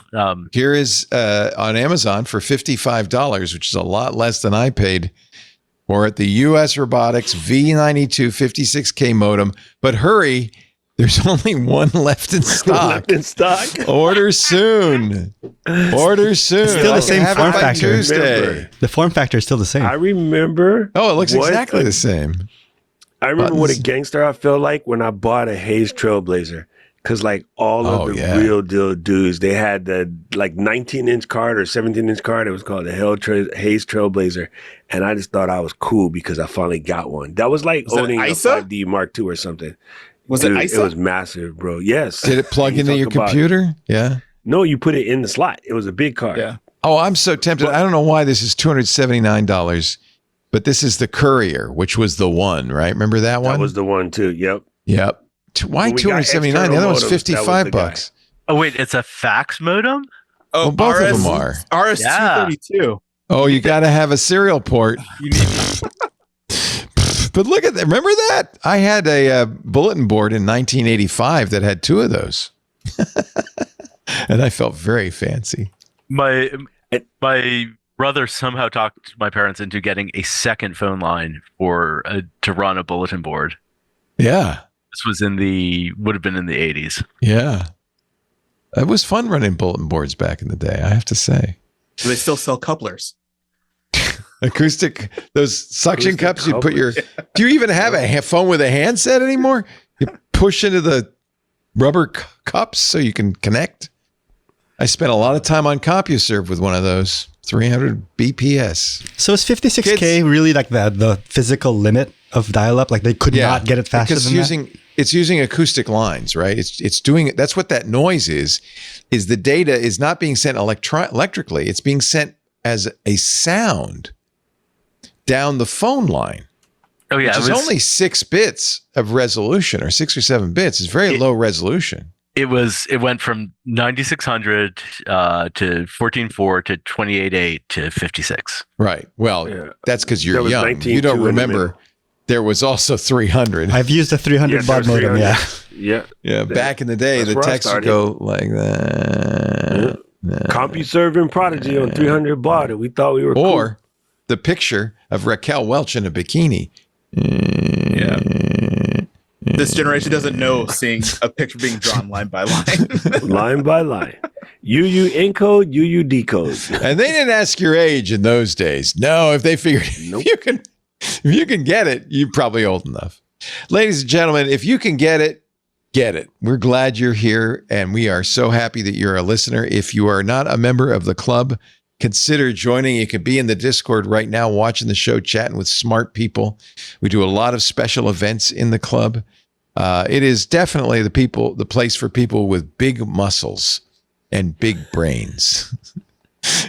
Join the club, twit.tv/clubtwit, and we look forward to seeing you in there. I'm gonna look like that. Maybe it'll be AI, maybe it won't, but I'm gonna look like that. Thank you, big gun guys, to Owen. Thomas, is so great to see you. Look at those guns. Time for the gun show. He's managing editor at the San Francisco Business Times. He can bench 225 pounds. My God. Thank you, Owen. Always is a pleasure to see you. Good to be here. Appreciate it. Also to you, Wes Faulkner, congratulations on the new enterprise. Founders. Yeah. He's the founder of Works not working. Yes. Thank you for letting me announce it. This is the public debut. Yay! Yay! So great. I really appreciate you so much, Wes. Thank you for being on the show. I appreciate all three of you. You're all great. I like getting together with my good friends to talk about what's been going on in the world. And of course, thanks to you, Doc Rock. Thank you. We're Ohana. We're all in the fam. 4.32 petaflops. That's what I geek bench. Me too. On a fiber optic cable that weighs next to nothing. You'll find the doctor at youtube.com/docrock. Of course, director of strategic partners at Ecamm, partnerships at Ecamm. We are a strategic partner of Ecamm. We love Ecamm. Thanks to all of you for joining us. We do Twit every Sunday afternoon, 2 to 5 p.m. Pacific, 5 to 8 p.m. Eastern, 2100 UTC. We stream all of our shows live, thanks to the club members. Of course, they get special access behind the velvet rope in the Club Twit Discord, but there's also YouTube, Twit, because YouTube is the home of podcasting. YouTube, twitch.tv, TikTok, x.com, Facebook, LinkedIn, and Kick. 8 different ways you can watch us live. And even then, you don't have to watch us live, because guess what? We record this thing on 15 IPS reel-to-reel tape, then edit it with a razor blade, grease pencil, and Scotch tape to produce a beautifully handcrafted version of the show that you can download from our website, twit.tv. There's a YouTube channel. We have to mail those reel-to-reel tapes to YouTube, but fortunately, they do accept that. We send it along to them, and you'll see the YouTube channel linked on our website, twit.tv. That's actually useful for sharing clips with other listeners if you want to help spread the word. Best way to get this show and all of our shows, subscribe on your favorite podcast client, whether it's Pocket Casts, which we love, or iTunes, or Overcast, or there's so many good ones. There's what was that new one I just saw is available now everywhere? Caster is pretty nice too. Anyway, if you do download it and subscribe, that's for free. You'll get audio or video or both every week as soon as it's done. But do us a favor in return. Please give us a good review. 5 stars would be wonderful and help spread the word. 20 years we've been doing this. And I think we've been doing it so long, I think a lot of people have forgotten we even exist. So help us remind them. Well, yeah, we'd appreciate that. And as I have been said, thanks to Benito Gonzalez, our editor, technical producer, and booker. We appreciate it, Benito. Is vacation soon? I got next week's show, and then I'm off for 2 weeks after that. Then he's on a jet airplane, a big old jet airplane. Well, we appreciate all you do, Benito. Thanks. Is it Kevin King editing today? Thanks to Kevin. Yes, Kevin. Yeah, he does a great job. We appreciate it. Appreciate our whole team. All of you. Thanks for joining us. We'll see you next time. And as I have said for 20 years, I'll say it again. Another twit is in the can. Take care. This Bye-bye. is amazing. Doing the twit.